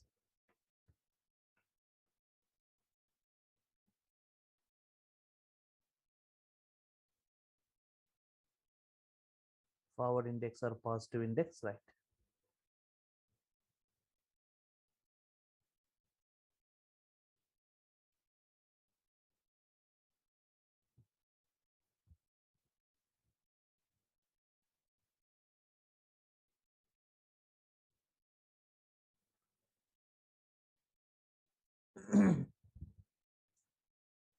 Forward index or positive index, right? Absolutely. Forward or positive index starts from left to right.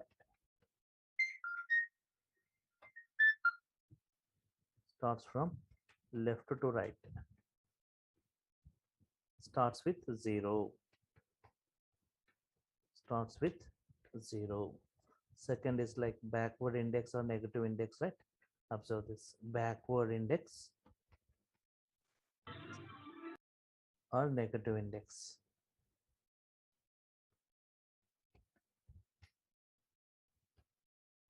Starts from right to left. Starts from right to left.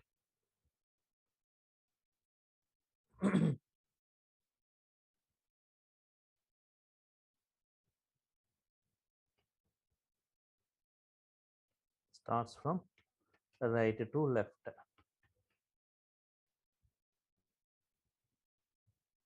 Starts with -1.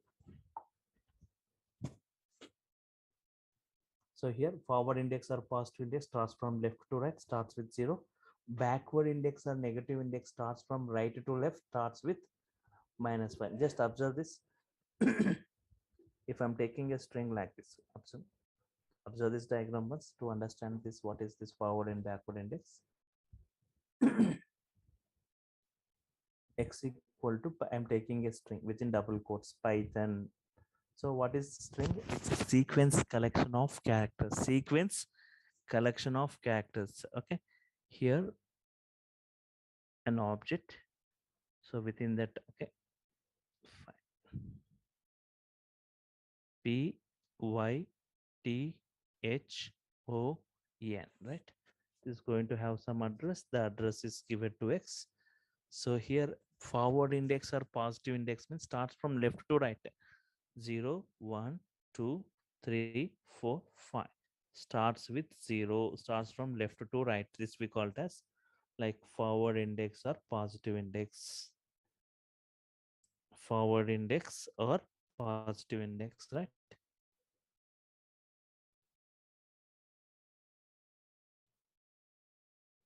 Okay. Backward index or negative index? -2, -3, -4, -6, right? This is what?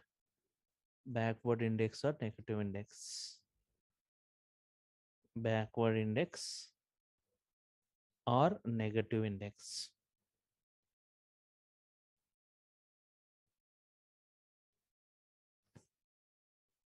Understanding, right? Yes.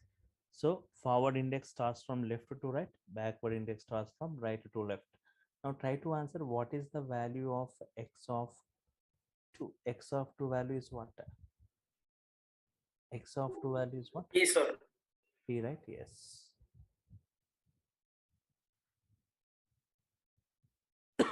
X of -3 value. X H, of sir. H. H, right? H. X of -3 value is H, right? Yes. So in this way, if you want to access a particular character, right, you can go either for forward index or backward index, right? Forward and backward. This is what negative index starts from right to left. Forward index starts from left to right, right? Yes. Okay. Now you may ask a query. Already we have got forward index or positive. Why again negative index or backward index means? For example, if you have got a very big string of 70 or 80 characters, right? If you want to print the last character, then how to print the last character?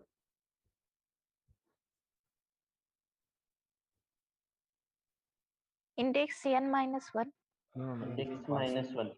Think that I'm talking about if there is no a negative index, only positive index. Using positive index, how can you print the last one? 69. Index 69.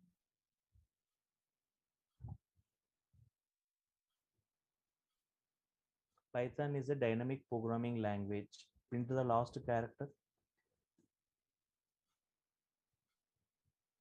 Python is a dynamic programming language. Print the last character. How will you print? So we'll count the length. According to that, we can print last character. Okay, so instead of that, just say x of -1, right? It returns the last character. So Yes, yes, sir. last character, or if I x of -2 lost but one character, right? In this manner. So here save it, file, save.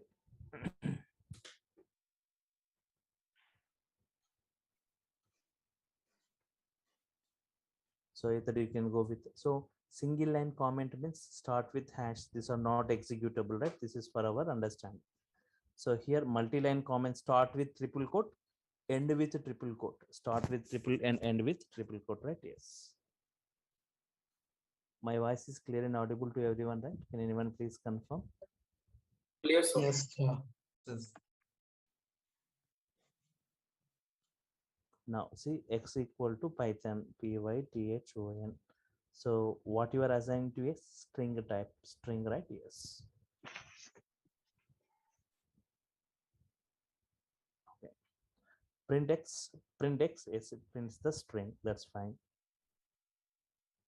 Type of x will be str, string type. Print x means type of x means string type, str type, right? Now address of x means the address where exactly it is stored, that address will be printed. Len of x, len means number of characters within the string. How many? 6, sir. 6, right? X of 2 values what? T, sir. T. Yes, t. X of minus 2 values what? 0, sir. 0. O we say, right? Oh, is there? Okay, right? Okay, that's fine. So now I am taking one more string. If you observe this, I am taking one more string here. Y equal to program or programming. Y equal to programming. Y equal to programming, right? Print x plus y. Print x plus y, right? What is that output? Nothing but we say this as concatenation. What is that? Concatenation. Y x plus y means concatenation. Concatenation means adding two strings. Adding two strings. X is one string, y is one string. Means string means sequence collection of characters. Adding two strings. How we add? First string followed by second string.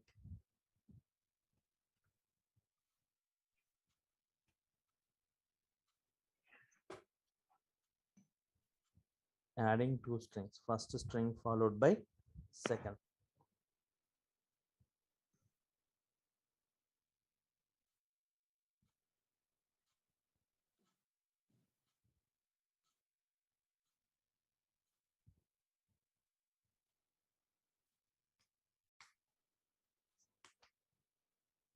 Okay. Python plus programming, you will get the output as Python programming. Observe this. We get the output like Python programming, but I want space between Python and programming, right? Python and programming.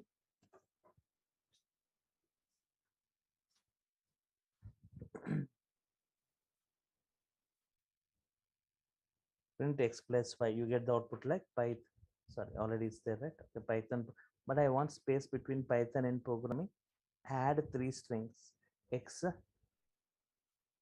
is one string, one blank string, y is one string. Python space programming, adding three strings. X is one string, one blank string, and y is another string. Three strings, right? Now observe this output. Python programming, right? Python space programming.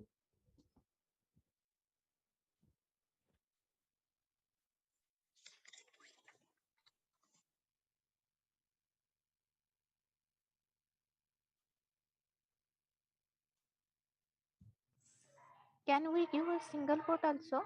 Yes, not a problem. Yes, single quote also can be provided. So here X is double quotes, here Y is a single quote, right? That's fine. For blank string also, you can provide single quote, not a problem. Single line, if a single line string, okay, it results the same output, right? Yes.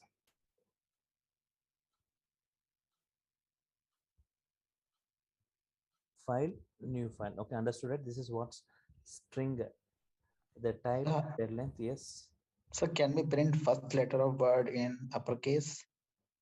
Yes, I'm Both. coming. Yes, I'm coming. We have got some string methods, right? We have got some string methods. Yes, we can do that. We have got some methods, upper, lower, like that, capitalize. We can I'll come to that, right? Before after this string slicing, I'll discuss to that various methods of strings.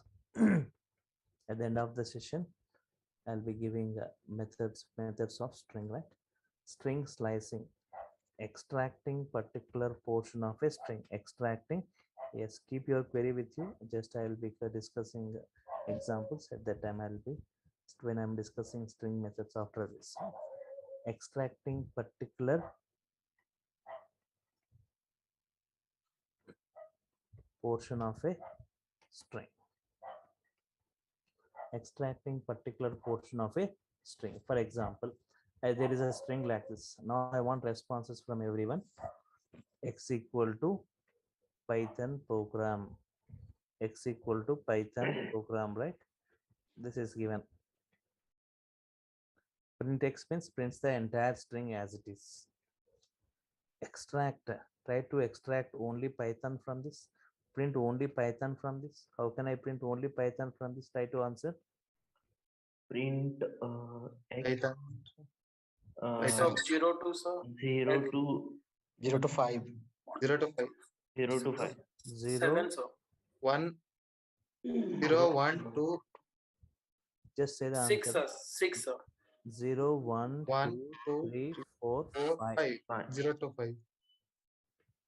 0 to 6 we need. 6 sir.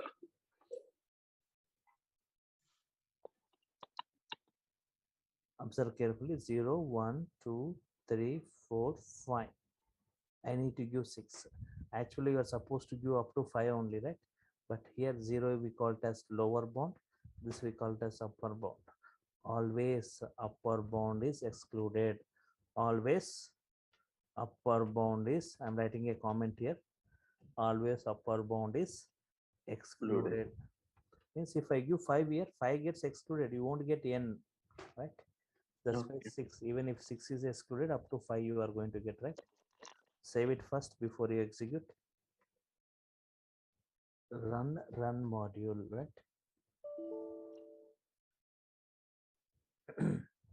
Not closed. Your file here we need to close, right? Yes, one more closing bracket. Python, extracting only Python, right? For example, if I want to extract the middle portion of the string, PROG, only these 4 characters. If I want to extract the middle portion of the string, this only these 4 characters I want to extract, right? Print, try to say X of 7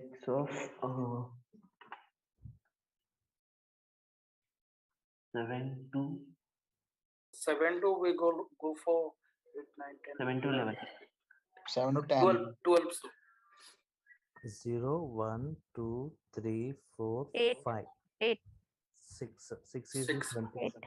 Start with 7. 7, 8, 9, 10, 11 sir. 7, 8, 9, 10. Plus 1. 11 we need to give, right? 11 excludes, right? Yes. Up to 10. So PROJ you will get, right? 7 to 11. See then run module, you will get PROG, only these 4 characters, right? Yes. Now try to answer.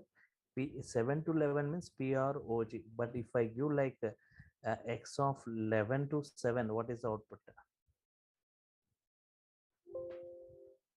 11 to 7. 11 to 7.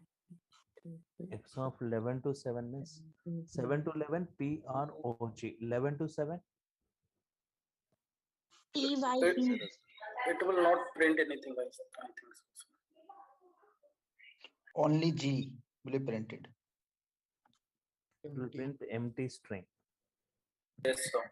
Empty string, because why it is going to print empty string? Because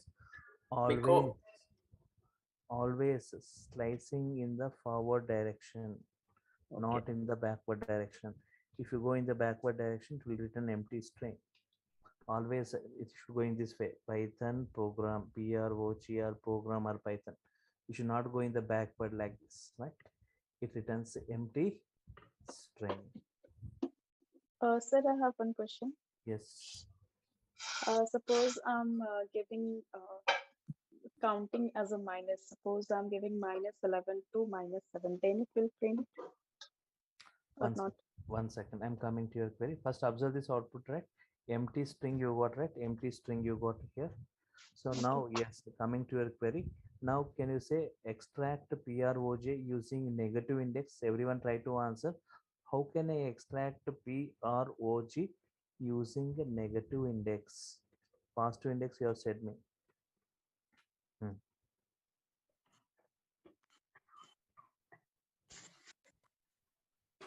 Print So it will be -7 to -4, sir. -4.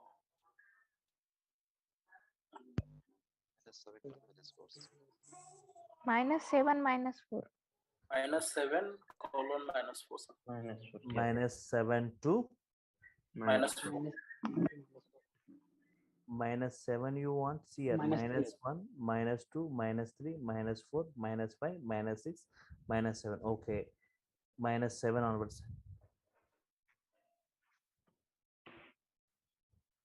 This is -7 you want, -6 you want, -5 you want, -4 you want, -3 we need to give, right? Yes. Understand this once again. Some of you just saying, right? This string slicing. String slicing means you want to extract particular portion. Yes, Naga Sindhu. 0 to see here. I want to extract Python from here means start indexing. Indexing starts with 0, right? 0, 1, 2, 3, 4, 5. 0 to 5 I need to give. But why I have given 6? Because this we called as lower bound, this we called as upper bound. Always upper bound is excluded. 6 will be excluded. Up to 5 only it will consider, means Python you will get. If I give 5 here, 5 will be excluded. You will get n will be missing. Understood? Yes, Naga Sindhu.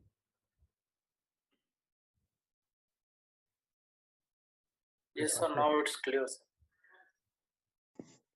Now extract PROG means this 4 characters you extract from this.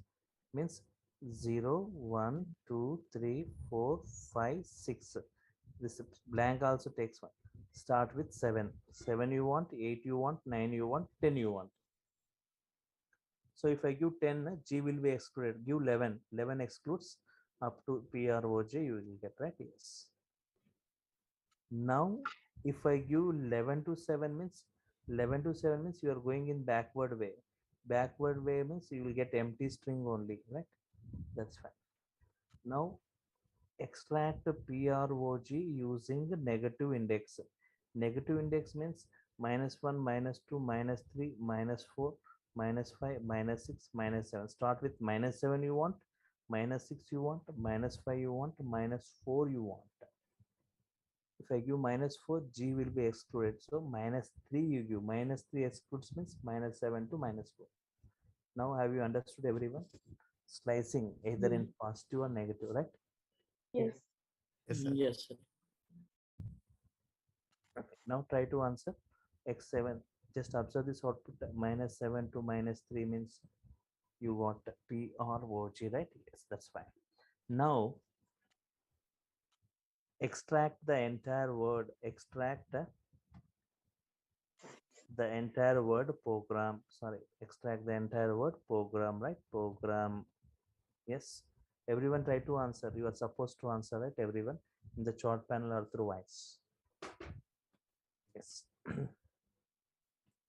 Program print, yes, print x using positive index. You say me first. X of using positive index. Sir, 6 colon space, then we will close the bracket, sir. 6 is wrong. 6 colon. No, sir, we will go for 6 colon 14. 6 is wrong. I'm Sir, 5 7. 5 5 is wrong. 6 is wrong. 8, 9, Okay, 7. 7, 7 12. will 2, 12. 8, sir, 7 8. to 7 is to 14, sir. 9, 10. sir, only 7. 7 to 12. No, Sir, 7 8 to colon 15. 14. 8 to 7 15. colon Only 7. Only 7 colon.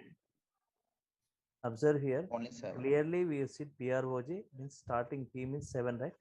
Yes. 0, 1, 2, 3, 7. 4, 5, 6, 7, right? 7. 7 to 7 for P. 7 and colon. 7 you want, 8 you want, 9 you want, 9, 10, 10, 11, 11, 12, 12, 13. 13. 13 means if I give 7 to 7 to 14. 14. if I give 13 here, 13 will be excluded means M you won't get. M will not print. Shall I give 14 here? 14 index is not available. Can I Yes, sir. give 14? Yes, sir. Yes. Because I'm not, it won't be 14 won't be accessed up to 13 only it will consider it. So up to program PROGRAM, you will get that program, right? Upset.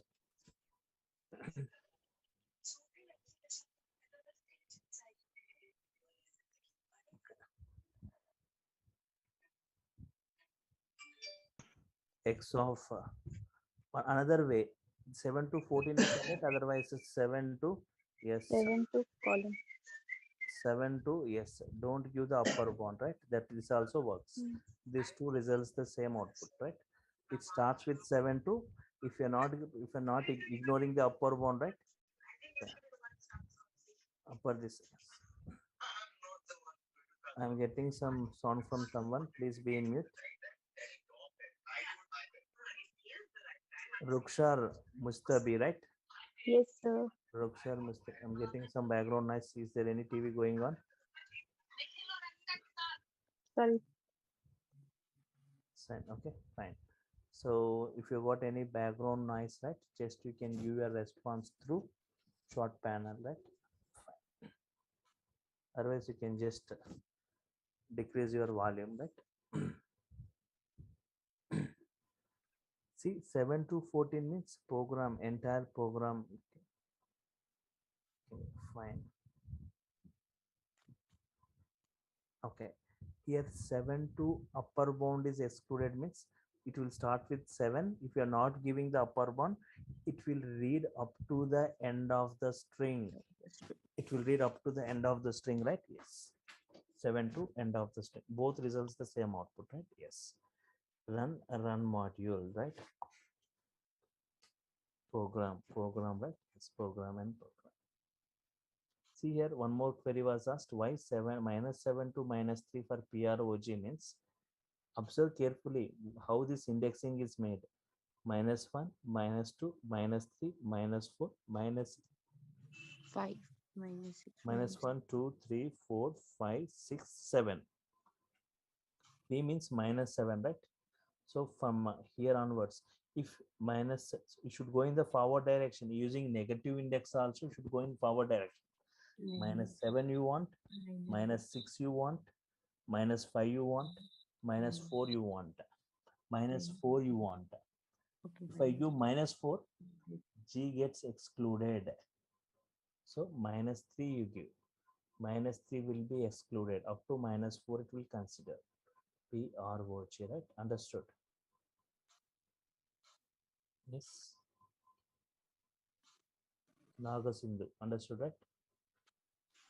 Yes, one more question, sir. Pardon? I have one question. Yes. Suppose I'm taking 100 words of the string and I have to extract, I have to slash some particular word, then how will I extract the word? So if you've got 100 lines or if you've got some 20 lines paragraph or some 100 lines paragraph, right?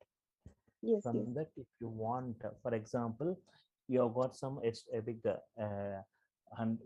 some 20 lines string is available, multi-line string. In that you want to see whether you want to check for a particular word or particular thing. In Python, we have got the concept of regular expressions. Okay. Regular expressions, using regular expressions, particular, I want only the year, date of year. Regex, we have got a model called regex, regular expression, RE model. If you want only that year, date of the year, or only the date you want, month you want, or name you want, I want to print only the employee salary, so I want to print. If 100 employees are there, I want to print only their salaries. I want to print only their names. So in that case, you will go for regular expression, extracting the required data from the given data use. But Mhm. for a single line, for small strings, you can go for slicing, right? Okay. Thank you. So here, this is fine, right? Everyone got it. 7-2 means you are ignoring this upper bound. If you are ignoring this upper bound, yes.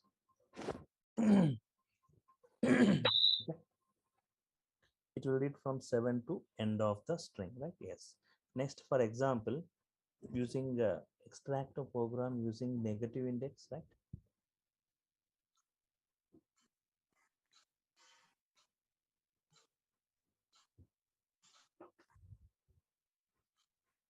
Extract a program using negative index. Yes.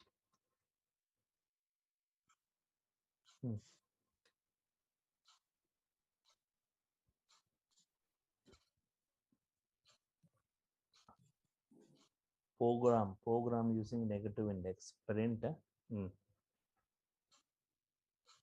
What happened? No sound. -7. -7 colon -7 to -7 colon -14. 7 colon -14. 0 0. 0 means this P. 0 0 means this P. -14. Minus Only 4. -7.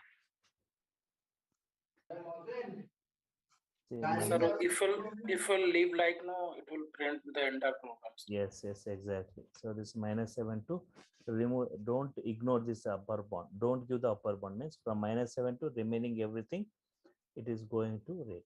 Is that compulsory to give space here? Or if I won't give space, it won't work? No, sir, not compulsory, sir. Yes, sir. No need to give space. Directly we can say x of -7 to cannot. Both results the same output. All these 4 statements results the same output. Program. Right? Any query in this, anyone? No. So x of capital X. So Python is case sensitive. Lower case and upper cases are taken differently. Here capital X is given, here small x. Actually your string name is x, small x. That's why error, right? Python is case sensitive. Upper cases, lower cases will be taken differently. So this is the output. Printing program, right? Yes. Sir,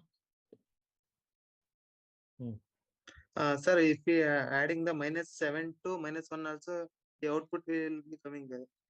-7 to -1 means this m will be excluded, right? Yes, sir. -1 means m. You will get m will be missing. This you will be getting, right? Yes. Sir, Yes. if I want to print program followed by Python, then how can we do that? You want to print program? Yeah, program followed by Python. First you want to print program, next you want to print Python, right? Yes, sir. Both. Okay. For yes. Can anyone say what is that? First print program, next print Python, right? Try to say first print program, everyone. Print program means this any of this line, any of this fine, any of this is fine, right? So what I will do? Print x of first one only I will take 7 to 14. 7 to 14 I have taken, right? Yes. Plus what you want? 0 Python. Python you want. Python is here you have 0 to 6. 0 to 6, right? That's add this x of 0 to 6, right? X of 0 to 6. Now you will get program in Python. First program, next Python. Program Python. If you want space, right? If you want space, what you will do? Between program and Python, add one more string between them. Add one more blank string between them, space. 3 strings. This one string, one blank string, and this one. Program Python, right? Yes. Run module. Python program, yes. Yes, yeah. Satyavini, yes. I'm just going, I'll come to your query, right? Yes. 3, 4, 5, 6, 1, 2, 7.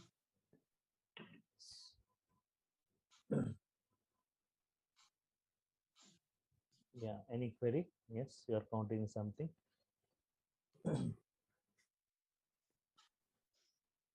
Fine.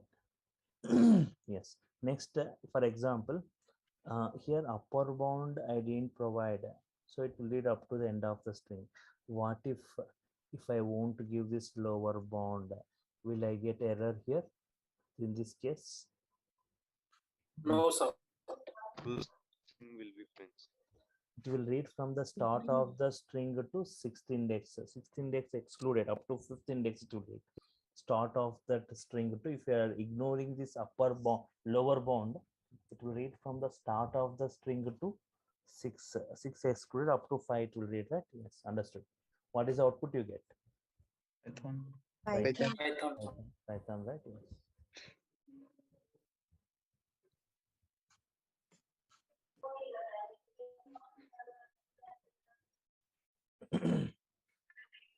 Okay, fine. Next, what if I ignore both lower and upper? Just now someone was asking this, right? What if I ignore both lower and upper? Full program. Full string will Print be the whole Whole string, sir. It will print entire string. Whole program will be out Python program. coming, sir.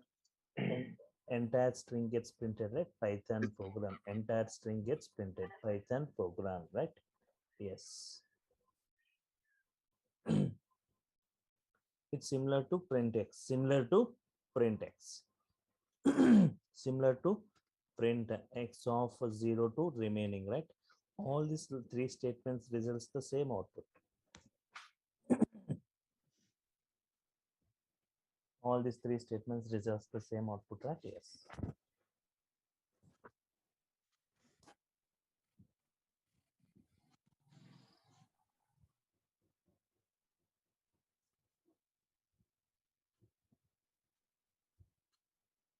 Meaning of excluded means not included. So 7 to 14 means 14 excluded means 14 is not considered, up to 13 only it will take. 0 to 6 means 6 excluded means 6 is not considered. Up to 5 only it will consider. Right? 7 to 11 means 11 excluded means excluding 11, remaining all 7 to 10.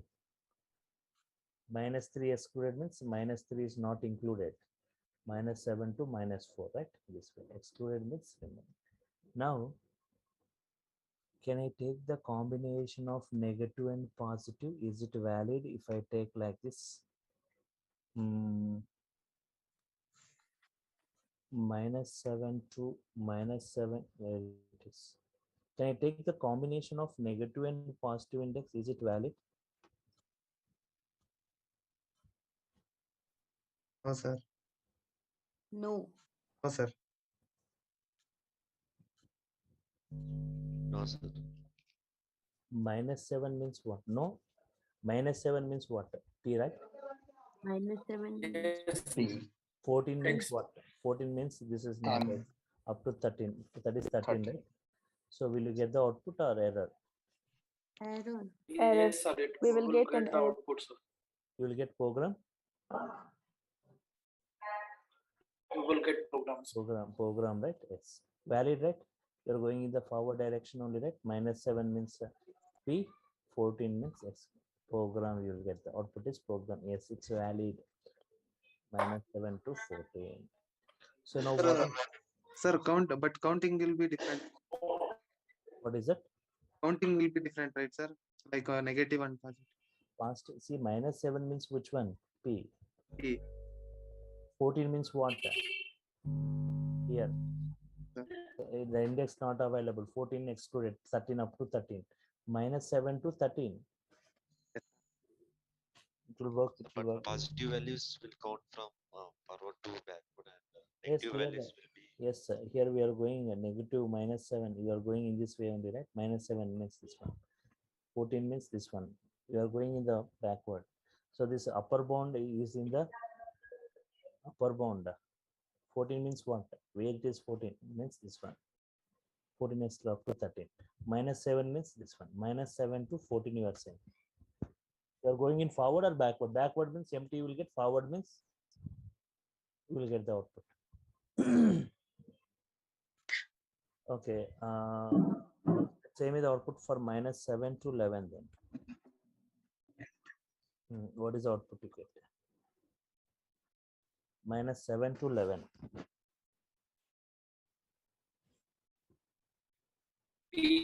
PROG, sir. Same. PROG. Yes. Yeah, -7 means P. 11 means what? R. R means R. R excluded. Excluded. PROG is the output. PROG is the output, right? Yes. Now, So, sir, I'm having one question. yes. So basically, when we yesterday we discussed about integer. At that time, when we define a integer like x is equal to 10, at that time one object will be created and uh, the address will be assigned to it, and 10 will be stored at that address, right? Yes. And Yes. x will be carrying that address. Yes. Yes. So that is one character for one character, but when it is string, then how Python will be identifying different characters within that like one string? This representation. X of 0 means P. X of 1 means Y. X of 2 means T. Index. No, that is clear. Yes, understood, right? If you go deep into that, right? For example, Okay. Yeah. x equal to Python, you are saying x equal to Python means, okay, internally a string 2, 3, 4, 5. 1, 2, 3, 4, 5, 6, 1, 2, 3, 4, 5, 6. This is x of 0, this is x of 1, x of 2, x of 3, x of 4, x of 1. This will be discussing in the listed concept. Okay, one second. Okay. This is 1070. This address is given in this. And x of 0 means what it stores. X of 0 stores what? P. Yeah. X of 0 storing P means here one object with value P, it is going to have some address, right? That address is given to this. Internally it happens. X of 0 value is what? P. And P also it's going to have its address. Here Y is there, right? Next Py. For Y also one object internally it creates. That address is given to x of 1. Print x of 1 means it will print Y. Print x of 0 means P, it will print. This also. Okay. Yeah. Internally, every character is going to have its own address. String is a collection of characters. Each character will have its address. Right? If you say print x of 0, printing the content. What is that? Print address of x of 0 means this one, 1030. Address of x means this address. Address of x of 0 means this address. Sir, I have one question, sir. Yes. If we are giving space, right? Space also contains that address. Yeah, space also will be having. Space is also treated as one character.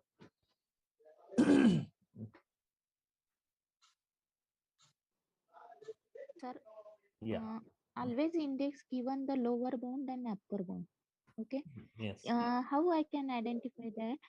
If I give the -7 and 2, 2 is a upper bound and -7 is a lower bound. Then what happen? How I can know that 2 is present at the left side of -7 or right side of This -7? 0, 0, 1, 2. 2 means this one, T. -7 means this one. If I having small string -7 to 2 won't work. Won't work. Because -7 means P. 2 means T. you are going in backward. Minus 7 means P, 2 means T, P to T, right? P to T, you are going in the backward. Empty string is this. Understood? Means while slicing, how you should always slice in the forward, Python or program or PROG.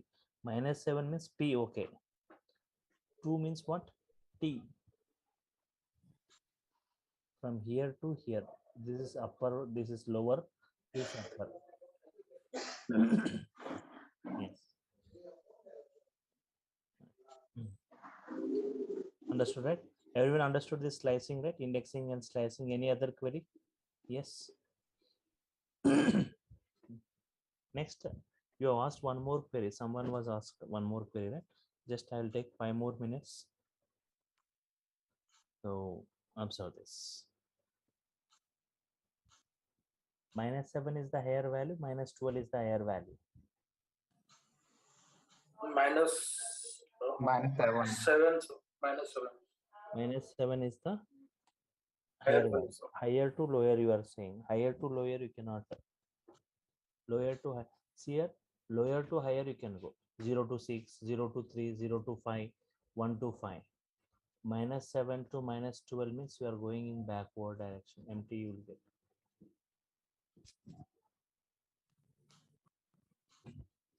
Always lower to upper value. Lower value to upper value should go. There always we have given lower value to upper values only, right? In all these cases, lower to upper, lower to upper, lower to upper, lower to upper, lower to upper, lower to upper only. Here also lower to upper only, lower to upper only.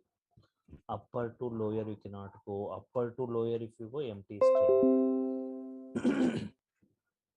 In your query also you are saying, right, minus 7 is the upper high value, minus 12 is the low value.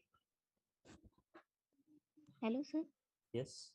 If we have a string only up to the P, If you got a string up to P only, then minus 1 give us to the P, and up to that minus 7 is goes to the Y.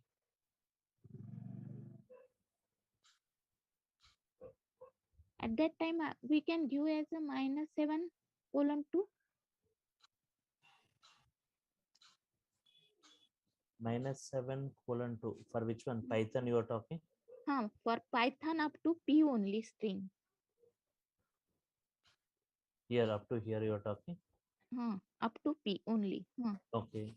In that case, minus 7 means minus 1, minus 2, minus 3, minus 4, minus 5, minus 6, minus 7. This one minus. Minus 7 to 2. Yes, yes. Okay. So understood the query, everyone? 1 second. I'll just copy paste in a separate file. Okay. File, new file. Understood the query, everyone? So here, if this is the string, right? Then can I say print x of minus 7 to 2? Because here forward direction only it is going, you are saying, right? The indexing, the slicing happening in the forward. Minus 1, minus 2, minus 3, minus 4, minus 5, minus 6, minus 7 means y you will get minus 1, minus 2, minus 3, minus 4, minus 5, minus 6, minus 7. So remove this p. Remove this p and let the space be, right?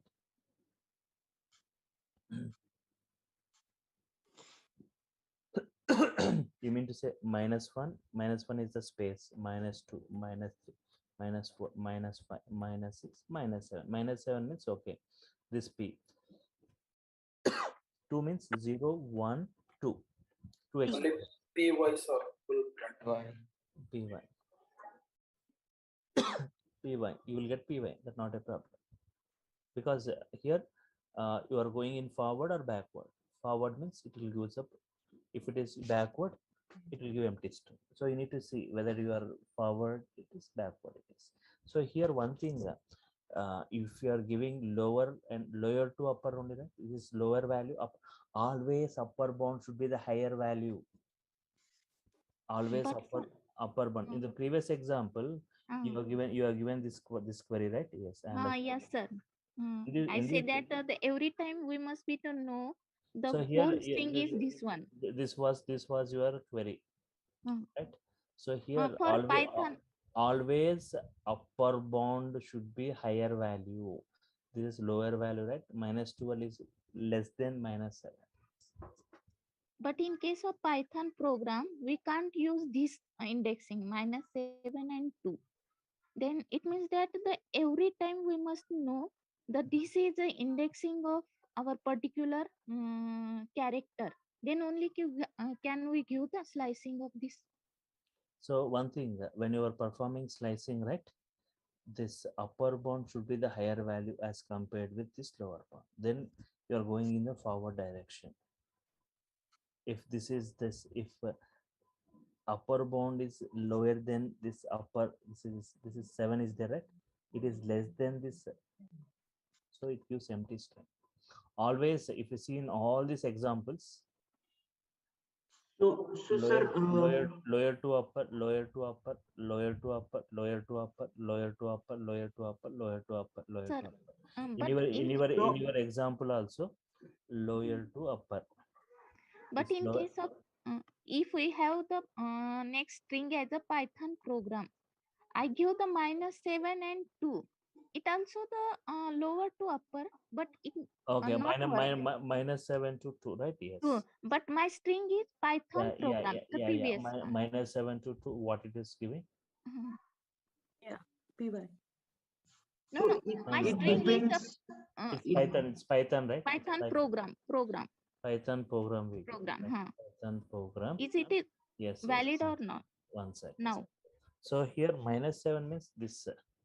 2 means what? This. You are going in the backward. You are going in the backward. So it should give empty string as per that, right? It should provide empty string. It is giving empty string.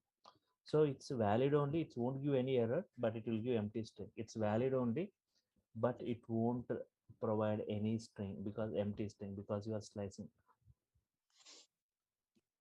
Okay, so just while slicing you check it whether you are going in the backward direction or forward direction. If you're going in backward, empty string will be printed. It won't give any error. If you're going in forward, it prints that string, right? Yes. In negative index also, that excluding is there. We can exclude, right? We can exclude here, where we have got here -3 excluded up to -7, -6, -5, -4. PROG means what? This -7, -6, -5, -4. -3 is excluded. Yes, excluding will be there. You can try. You can take your own string and you can perform these things, right, everyone, for your better understanding, sir. Understood, right, everyone? So next we have got a lot more discussion in string, right? We have got more discussion on string, like we have got string methods are available, string functions are available, string slicing is available, right? Okay, so we have got many methods like upper, lower, capitalize, title, split, slice, format, like starts with, ends with, partition, format. So in this way many methods are available. One by one method of string I'll be discussing, right? No need to write is, find, so many other methods, right? Okay, Thambi is, what is this? What is this? This means lower bound is not provided. Yes, one query was asked this about this. Lower bound is not provided, upper bound is 6, means 6 excluded, up to 5 only it will consider. Means if you are not giving this lower bound, it will read from the start of the string to 5th index. 6 excluded, right? Yes. Yes. Fine. 0 to 5. So what is this? If you're not giving this lower bound, means by default it will read from the start of the string to 6. PYTH only. Fine, right? Yes. Understood, right? Fine.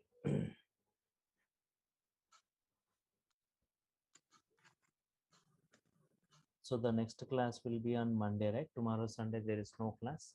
The next class will be on Monday. Fine. So I'm stopping here for today. Meet you on Monday and same time. Fine. Yes, sir. Sir, can you please share these notes and Yes. yesterday's notes Yes. also? Yes. Yes, Notes sir. will. We don't get last two session notes. Okay. So meanwhile, okay, you are getting the video, right? No, Yes. sir. We are Video. not getting the last two videos. Last two videos you Sir, didn't get. No, nobody has got. sir, I am No, getting the sir. video, but I didn't get the notes, sir. No, I First two didn't video get the I got, video. but last two videos I don't have. One second. So everyone, okay. I am getting the video, sir, but I didn't get the notes, sir. Okay. Once again, today it will be videos will be forwarded all. These notes I'll be forwarding, right? This notes I'll be forwarding, not a problem. This is for your. Last two videos, sir. Okay, one second. See, when you got the drive link, that drives the same drive link will be forwarded to all. Okay, sir. So I think the all videos once Who again. will share the drafting? We are having 4 sections videos in that drive, and no notes are provided till now. So you got 4 videos. Once again, everyone you can check. They have said they have got 4 videos. Sir, I got 4 videos in mail, sir. Only two videos I got, sir. Yes, sir. We got No, 4 sir. videos, First but notes two are Those videos I got, and then after I don't have any mail from. You can see in the Google Drive. Check Yes, your sir. Google I Drive. see on. Sir, I checked it, but don't have last two videos. First two video I have, but not last two video. Okay, once again the videos will be forwarded, not a problem, right? I've given Okay. that contact details, right, last day. If you have not got the video, you are supposed to call that number. I'm not going to provide the videos, right? I'm not going to forward the videos. So you are Okay, sir. supposed already the contact details clearly I've mentioned in the last class, right? That is, I said you to save that numbers. If you didn't get any number, if nobody has got means I'll be saying, right, I'll say I'll intimate them, but some of you are getting, some of you didn't get means those who didn't get need to call them, and you are supposed to just say, okay, you can just update your numbers, right? Okay, sir. Okay. Also you sir, can see that in the chart panel, right, they have provided that okay, one second. Already you have got that numbers, right, everyone, about the online team, the Durgasoft online team. Once again, I'll say them to upload, right? If you have anyone, if you have not got, already you have got the numbers of them, right? Yes. sir, we are Online team. actually trying to call those numbers, sir, but they are not picking the calls of mine.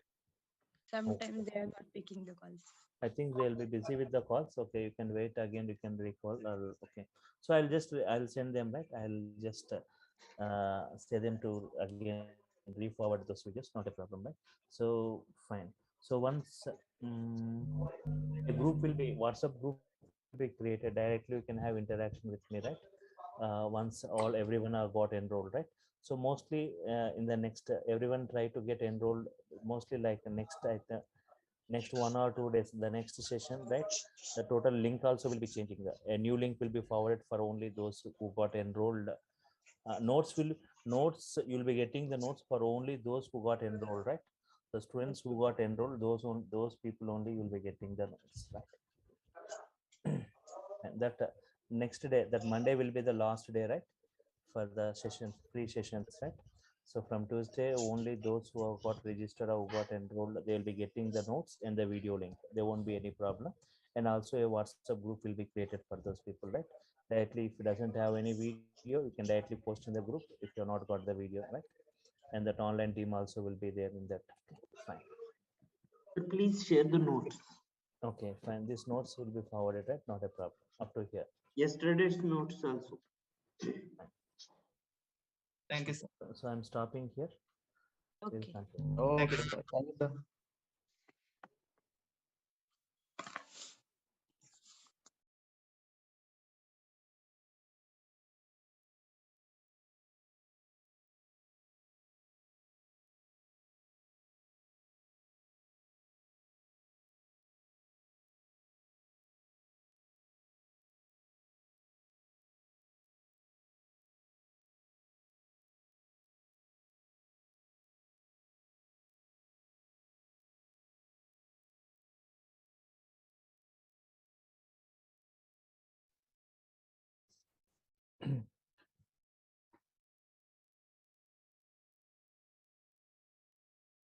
Yeah.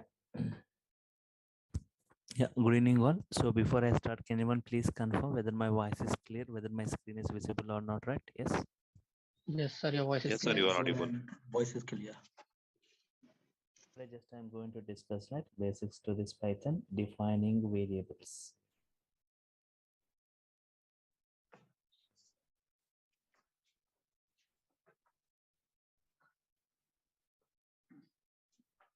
So I'm going to discuss 4 cases here, right? Case 1.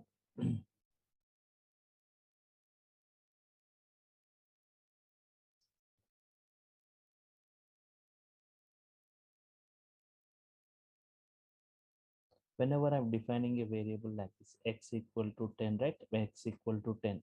No need to define data types here in Python. No need to define data types, right? Yes. X equal to 10. X equal to 10 means, right? Internally, one object gets created. Internally, an object with value 10 gets created. It is going to have some address. The address is given to x, right? The address is given to x. So internally, whenever I say x equal to 10, right, one object getting created. When object with value 10, the object is going to have some address. The address is given to x. Here, generally, what x is storing here? What x is storing? Don't say like x is storing 10. X stores the address. X stores the address, right? Yes. Okay, fine. So whenever you say like yeah, 3 things you need to understand, right? When you need 3 things you need to understand. Whenever I say print x prints the content at that address. Prints the content at that address, right? What is the content at that address? Whenever you say print x, it goes to that address and prints the content. What is that? 10. Next, print id of x.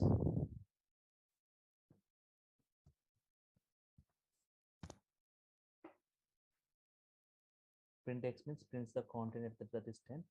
Next, id of x means prints the address. Prints the address of x.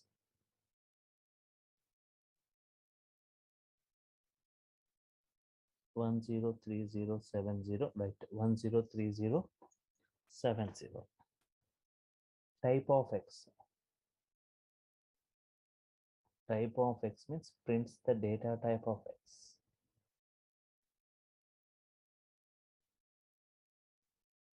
Data type of x, right? What is the data type of x means what value you assign to it? Integer type. So the data type is going to be integer type. Okay. So 3 things you need to observe here. Print x prints the content at that address. 10. id of x means prints the address. Prints the address of x, right? What is the address? This thing. Type of x. Type of x means the data type. These 3 things you need to understand, right?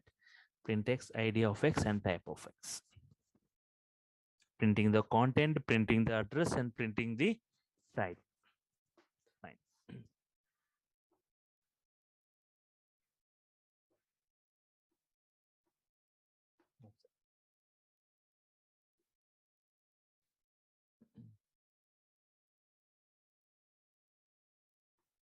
Observe this case 2, right? Next, observe this case 2. X equal to 10, y equal to 20. Now try to answer everyone. So you can just answer. Okay, how many objects are going to get created here?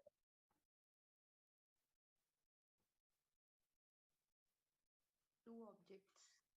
So how many objects are going to get created? Okay. 2 objects are going to get created, right? 2 objects. First object, right? Okay. 2 objects are going to get created.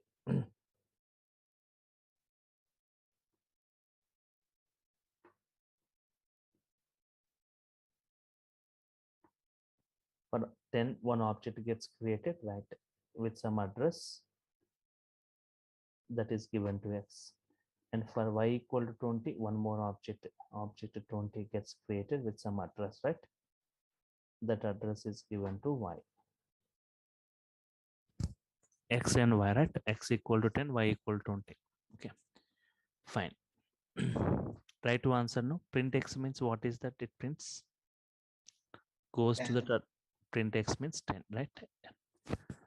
So id of x means what is the address of x? 03070. Type of x, what is the data type of x? Integer types. Type of x will be okay, integer type, right? Okay. Similarly, print y, if I say print y, right? Print y means it printing 20. Address of y, if I want to print the address of y, right? Address of y 104080, right? Print the data type of y. Print the type of y is type of y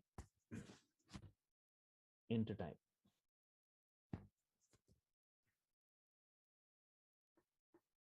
Print x, address of x, type of x.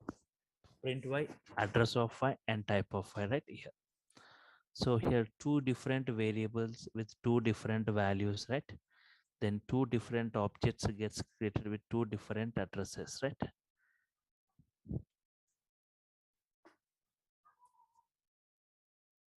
Two different variables with two different values, then two different objects gets created with two different addresses, right? Yes. Understood, right? Yes. So that address is basically where the value 10 is stored, right? Yes, exactly. So that is in hard disk or in RAM? Hard disk. Okay. X equal to 10, y equal to 20, right? You are just storing those, right? So where exactly they are stored, that address will be written, right? Yes. Now observe this case 3, right?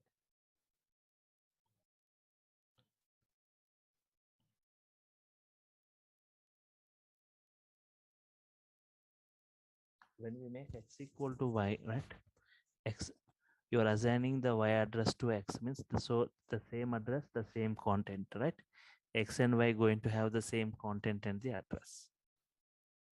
If x equal to y, they'll say like x address and y, you're assigning y address to x.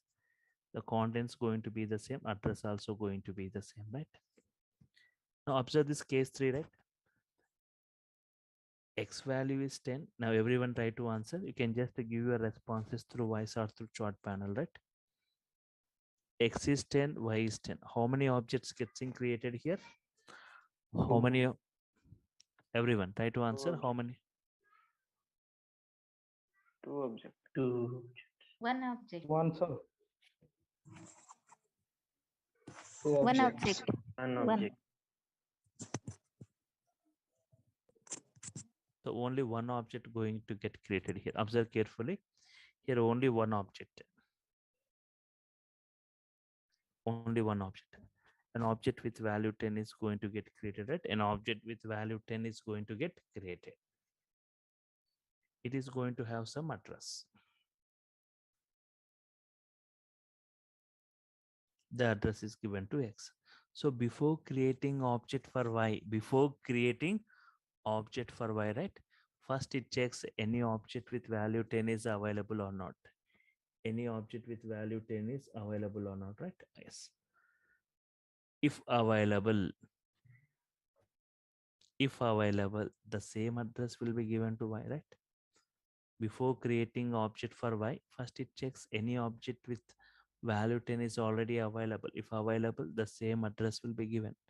They assume that x is 10, y is 10, if z also 10, assume that there is one more variable set. Don't think that three different objects with value 10 is going to get created. Only one object. Before creating object for z, first it checks any object with value 10 already available.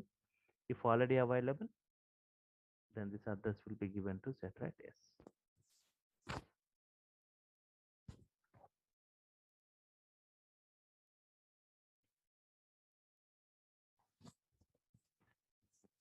Okay.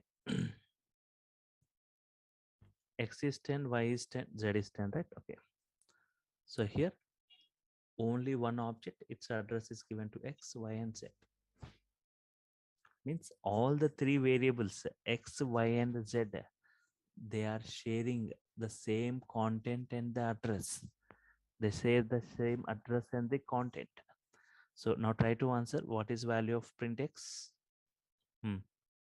10, sir. 10. Print Y? 10. 10. Print Z? 10. 10. Yes.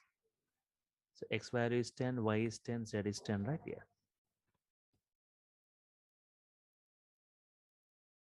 Address of X? 103070. Address of Y? Same. 10. Common address, sir. So common address, right? Address of Z also the same. So all the three variables sharing the same content and the address, right? Yes. Observe. Fine. Type also same. Type all the three. Type of X, type of Y, type of Z. Integer type only. Now observe here. Case four.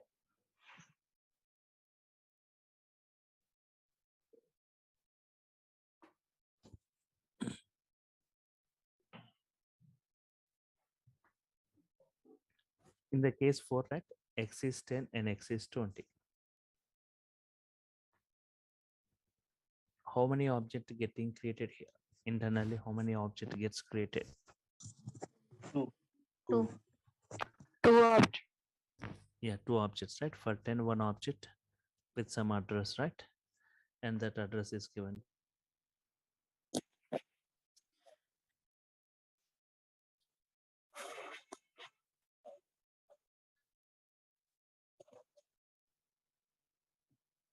One zero three zero seven zero, some address. That address is given to X. Yes. X equal to 20. For this also one object gets created and it's with some address, right? The address is given to X. Okay, that's fine. Okay. Now if I say like print X, right? If I say like print X, what is the X value it is going to print? 10 or 20 or both? What Which is is lastly right value. Latest Right one. value. Yeah, the latest value it is going to print, right? X value was 10 previously, next X value is 20. Print X means it prints the latest value. X value is 20. Address of X, address of X. 10408. 104080, right? Yes. Type of X will be integer type. Integer. What value you have assigned? Integer value. So type is integer type, right? So here I got a query, right? Okay. So print X means 20. Address of X is this. Type of X is what? Integer type. Okay. Now what happens to the previous object? What happens to the previous object? Whether is it overridden by 20, sir. so? Yes. Whether can I print the value 10 of the previous object?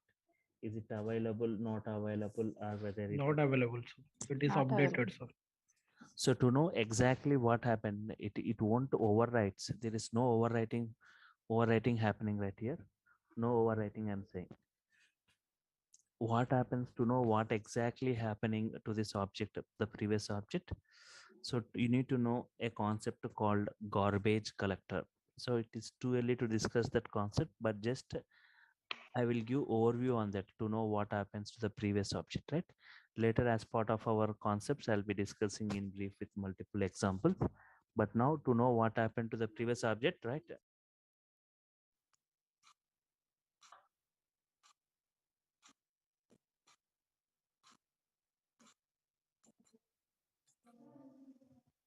What happened to the previous object? Say, just I'll go back to the case 3 and I'll just explain that what happens. So what do you mean by a garbage collector, right?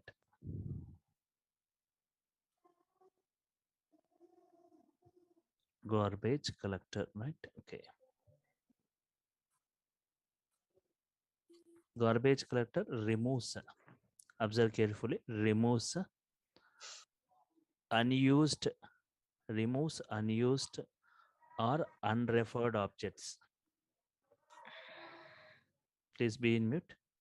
Removes unused or unreferred objects from the memory.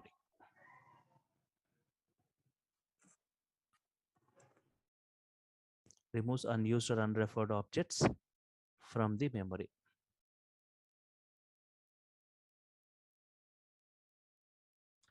Garbage collector means what? Removes unused or unreferred objects. Unused objects from the memory. What do you mean by unused or unreferred objects? Which objects you will call them as unused or unreferred? See, one thing in Python, everything are objects.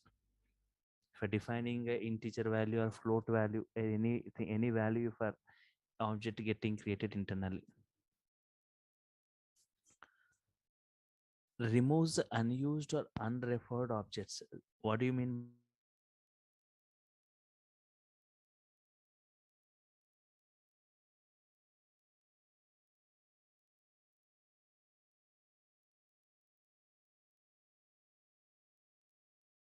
Objects whose reference count, objects whose reference count becomes 0.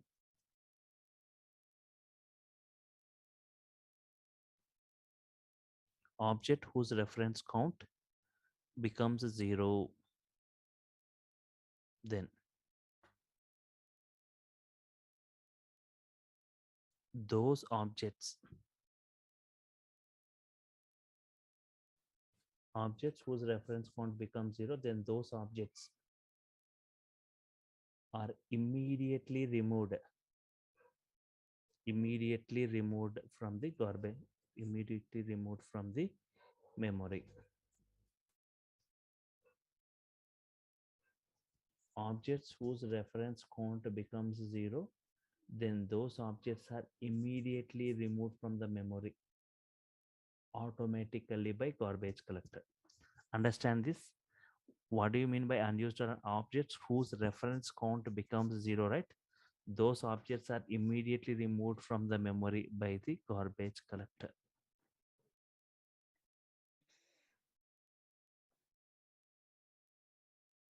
Those are immediately removed from the memory by the garbage collector, right? Excuse me, sir. Yes.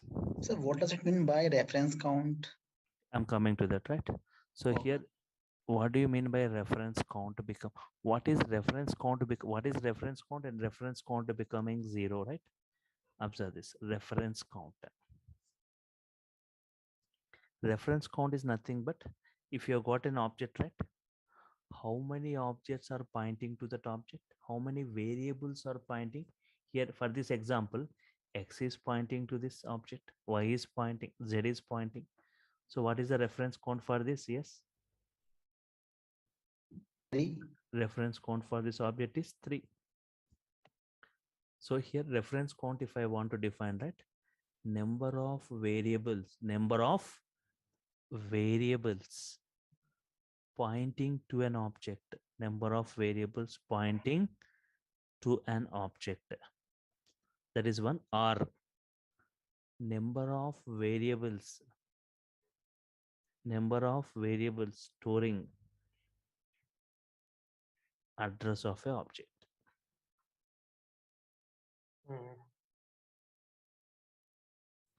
X is storing the address of this object, Y is also storing it, Z also.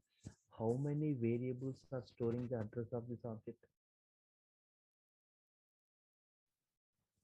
How many variables are storing the address of this object? 3 variables. Three variables are storing. How many variables pointing to this object? 3, right? Now have you understood what is reference count? Here the object reference count is 3. But whenever any object reference count becomes 0, right? Then that object gets removed. Now observe carefully. Here, understood, right? What is garbage collector? Removes unused or unreferred objects. What do you mean by unused or unreferred? Means whose reference count is 0, we call as unused or unreferred. Those object gets removed. But here reference count means number of variables pointing to an object. Number of variables storing address of an object, right? Okay. So here if you observe, x is 10, y is 10, z is 10. All the three variables pointing to the same. Now,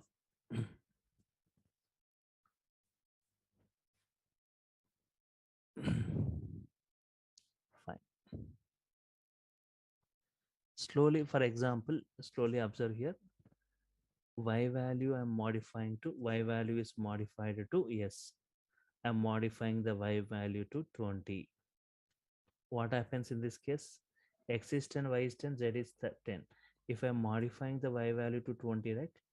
A New object will new be object, created. new object gets created with some new address, right? Yes, Yeah, 104080. Now this address is taken by this y. Now y is pointing to the new object. Y is not pointing to this. Y is not pointing to this, right? Y is pointing to the new object. Reference count becomes what? 2. 2. Why? Because only x and z only are pointing to this 10. Y is pointing to 20, right? Now slowly I will modify the z value to 30. What happens? One more object, one more object with 30 gets created with some address. That address is given to z. Now z is not pointing to this 10 now. Z is pointing to the new object now. Reference count 1. Reference count becomes 1, right? Now only x is pointing to this object 10. Previously 3 were pointing. Now only one variable is pointing. Now y and z are pointing to the new objects. Slowly I am modifying the x value also to 50, right? One object with 50 gets created with some address, right? That address is given to x, means x is also pointing to the new object. Now x is not pointing to this, right? X is not pointing to this object. What is the reference count? 0. Reference count 0 means none of the variables are pointing to this object. None of the variables are pointing to. Yes, none of the variables are pointing to this object, means it is unused or unreferred. None of the variables are referring it. Unreferred object or unused object, right? So reference count is 0. So whenever any object reference count becomes 0, right? Immediately garbage collector removes that object from the memory, right? Automatically. Understood now what is reference count? When object reference count becomes 0, when garbage collector removes an object from the memory. Is it clear to all, everyone? Yes. Yes, sir. What Excuse is me, the sir. Yes. Sir, if I create again x is equal to 10, Mm-hmm. then it will be the same address. Now after removing, right? Yeah. Again, if you are creating x equal to 10, it may take the same address or different address. Yeah. It doesn't mean, but okay, x equal to 10, right? If x equal to 10 is pointing to this, if they think that x is pointing to the 10, but later again, if you are changing that y value to 10, means already x is pointing to this, y also pointing, at that case, same address. Understand this. 1 second, I'll make it clear. X value 10, right? One object created with value 10 with some address. Y is also 10 means the same address. Same address. Same address. X and Y have got the same address and same value. But you have modified Y to 20. Means one new object got created with some new address. That address is given to Y. Now Y is not pointing to this. X is pointing to this. Y is pointing to the different one. But later again, I am modifying this Y value to 10.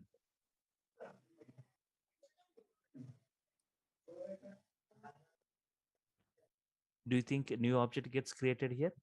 No, No, previous. sir. The same address will be given to this 10.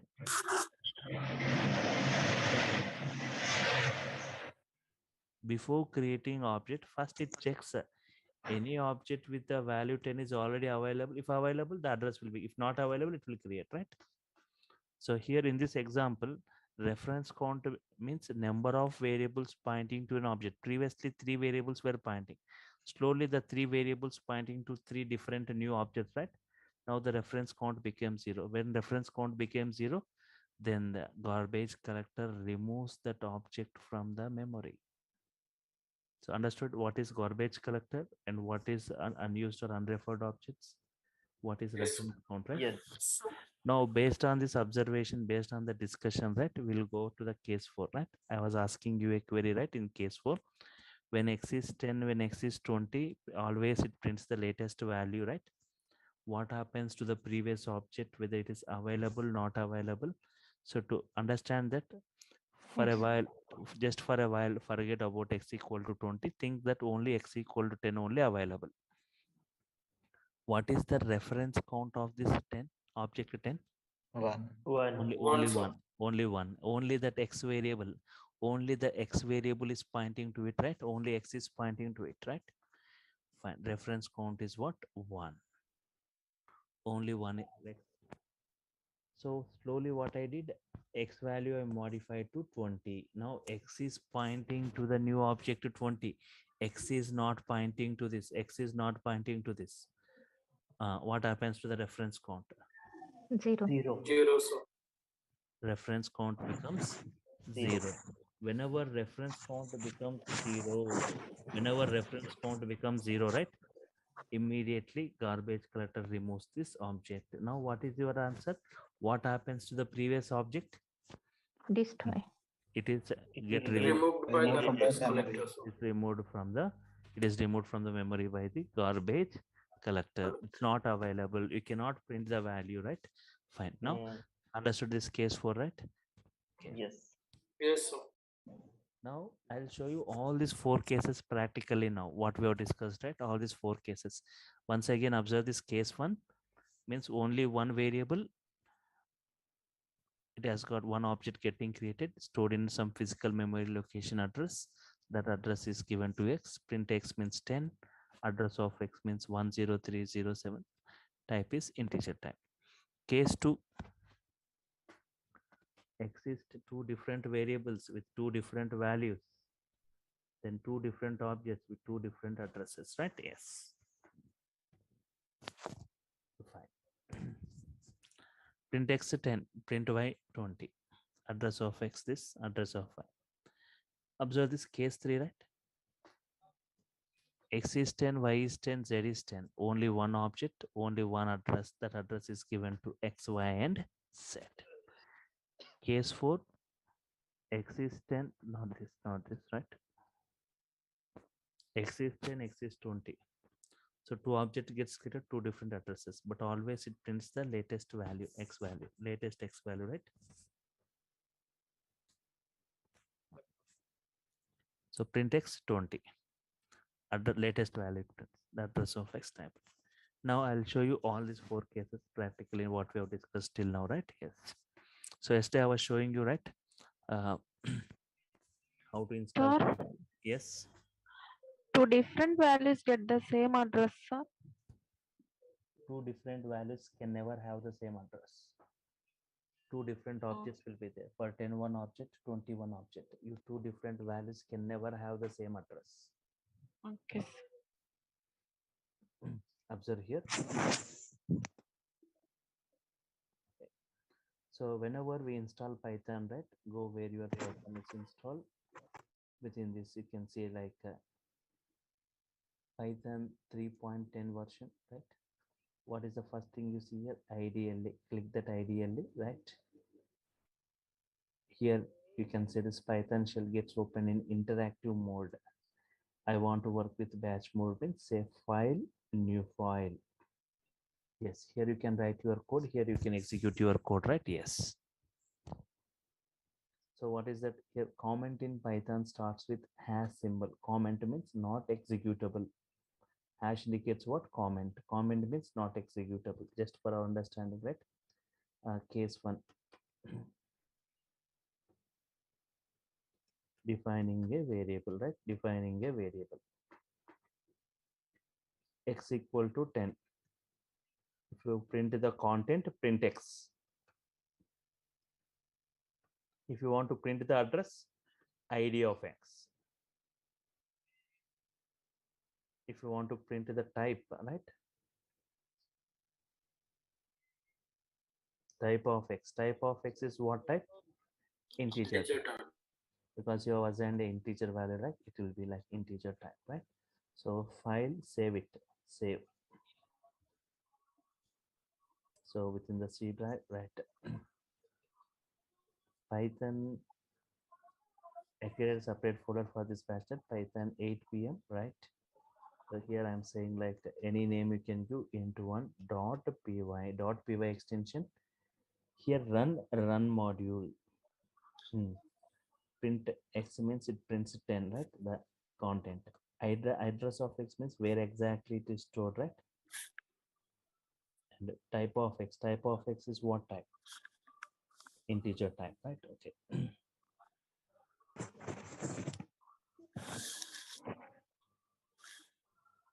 So print the content, print the address, and print the type, right? Yes.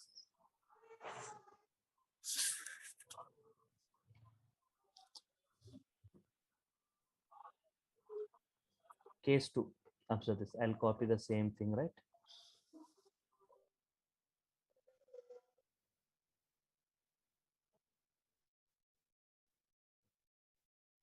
If you want to write one more file, Python file, say file, new file. And right, I'm pasting the same.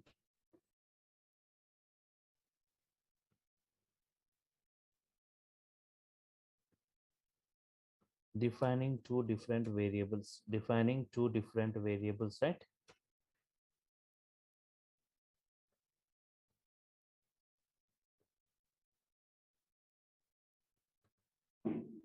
Two different variables with two different values, then two different objects gets created, right? Defining two different variables with two different values, then two different objects gets created. So I want the sessions to interact, right, throughout the course. So everyone, you can just unmute and you can keep responding, right? Or through voice or through chat panel. Whether your answers are correct or wrong, not a problem. Keep responding. Defining two different variables with two different values, then two different objects gets created with the two different addresses, right? Yes.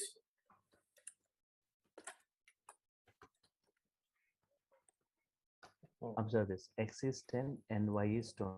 I'm defining two variables, x as 10 and y as 20. Print x, address of x, type of x.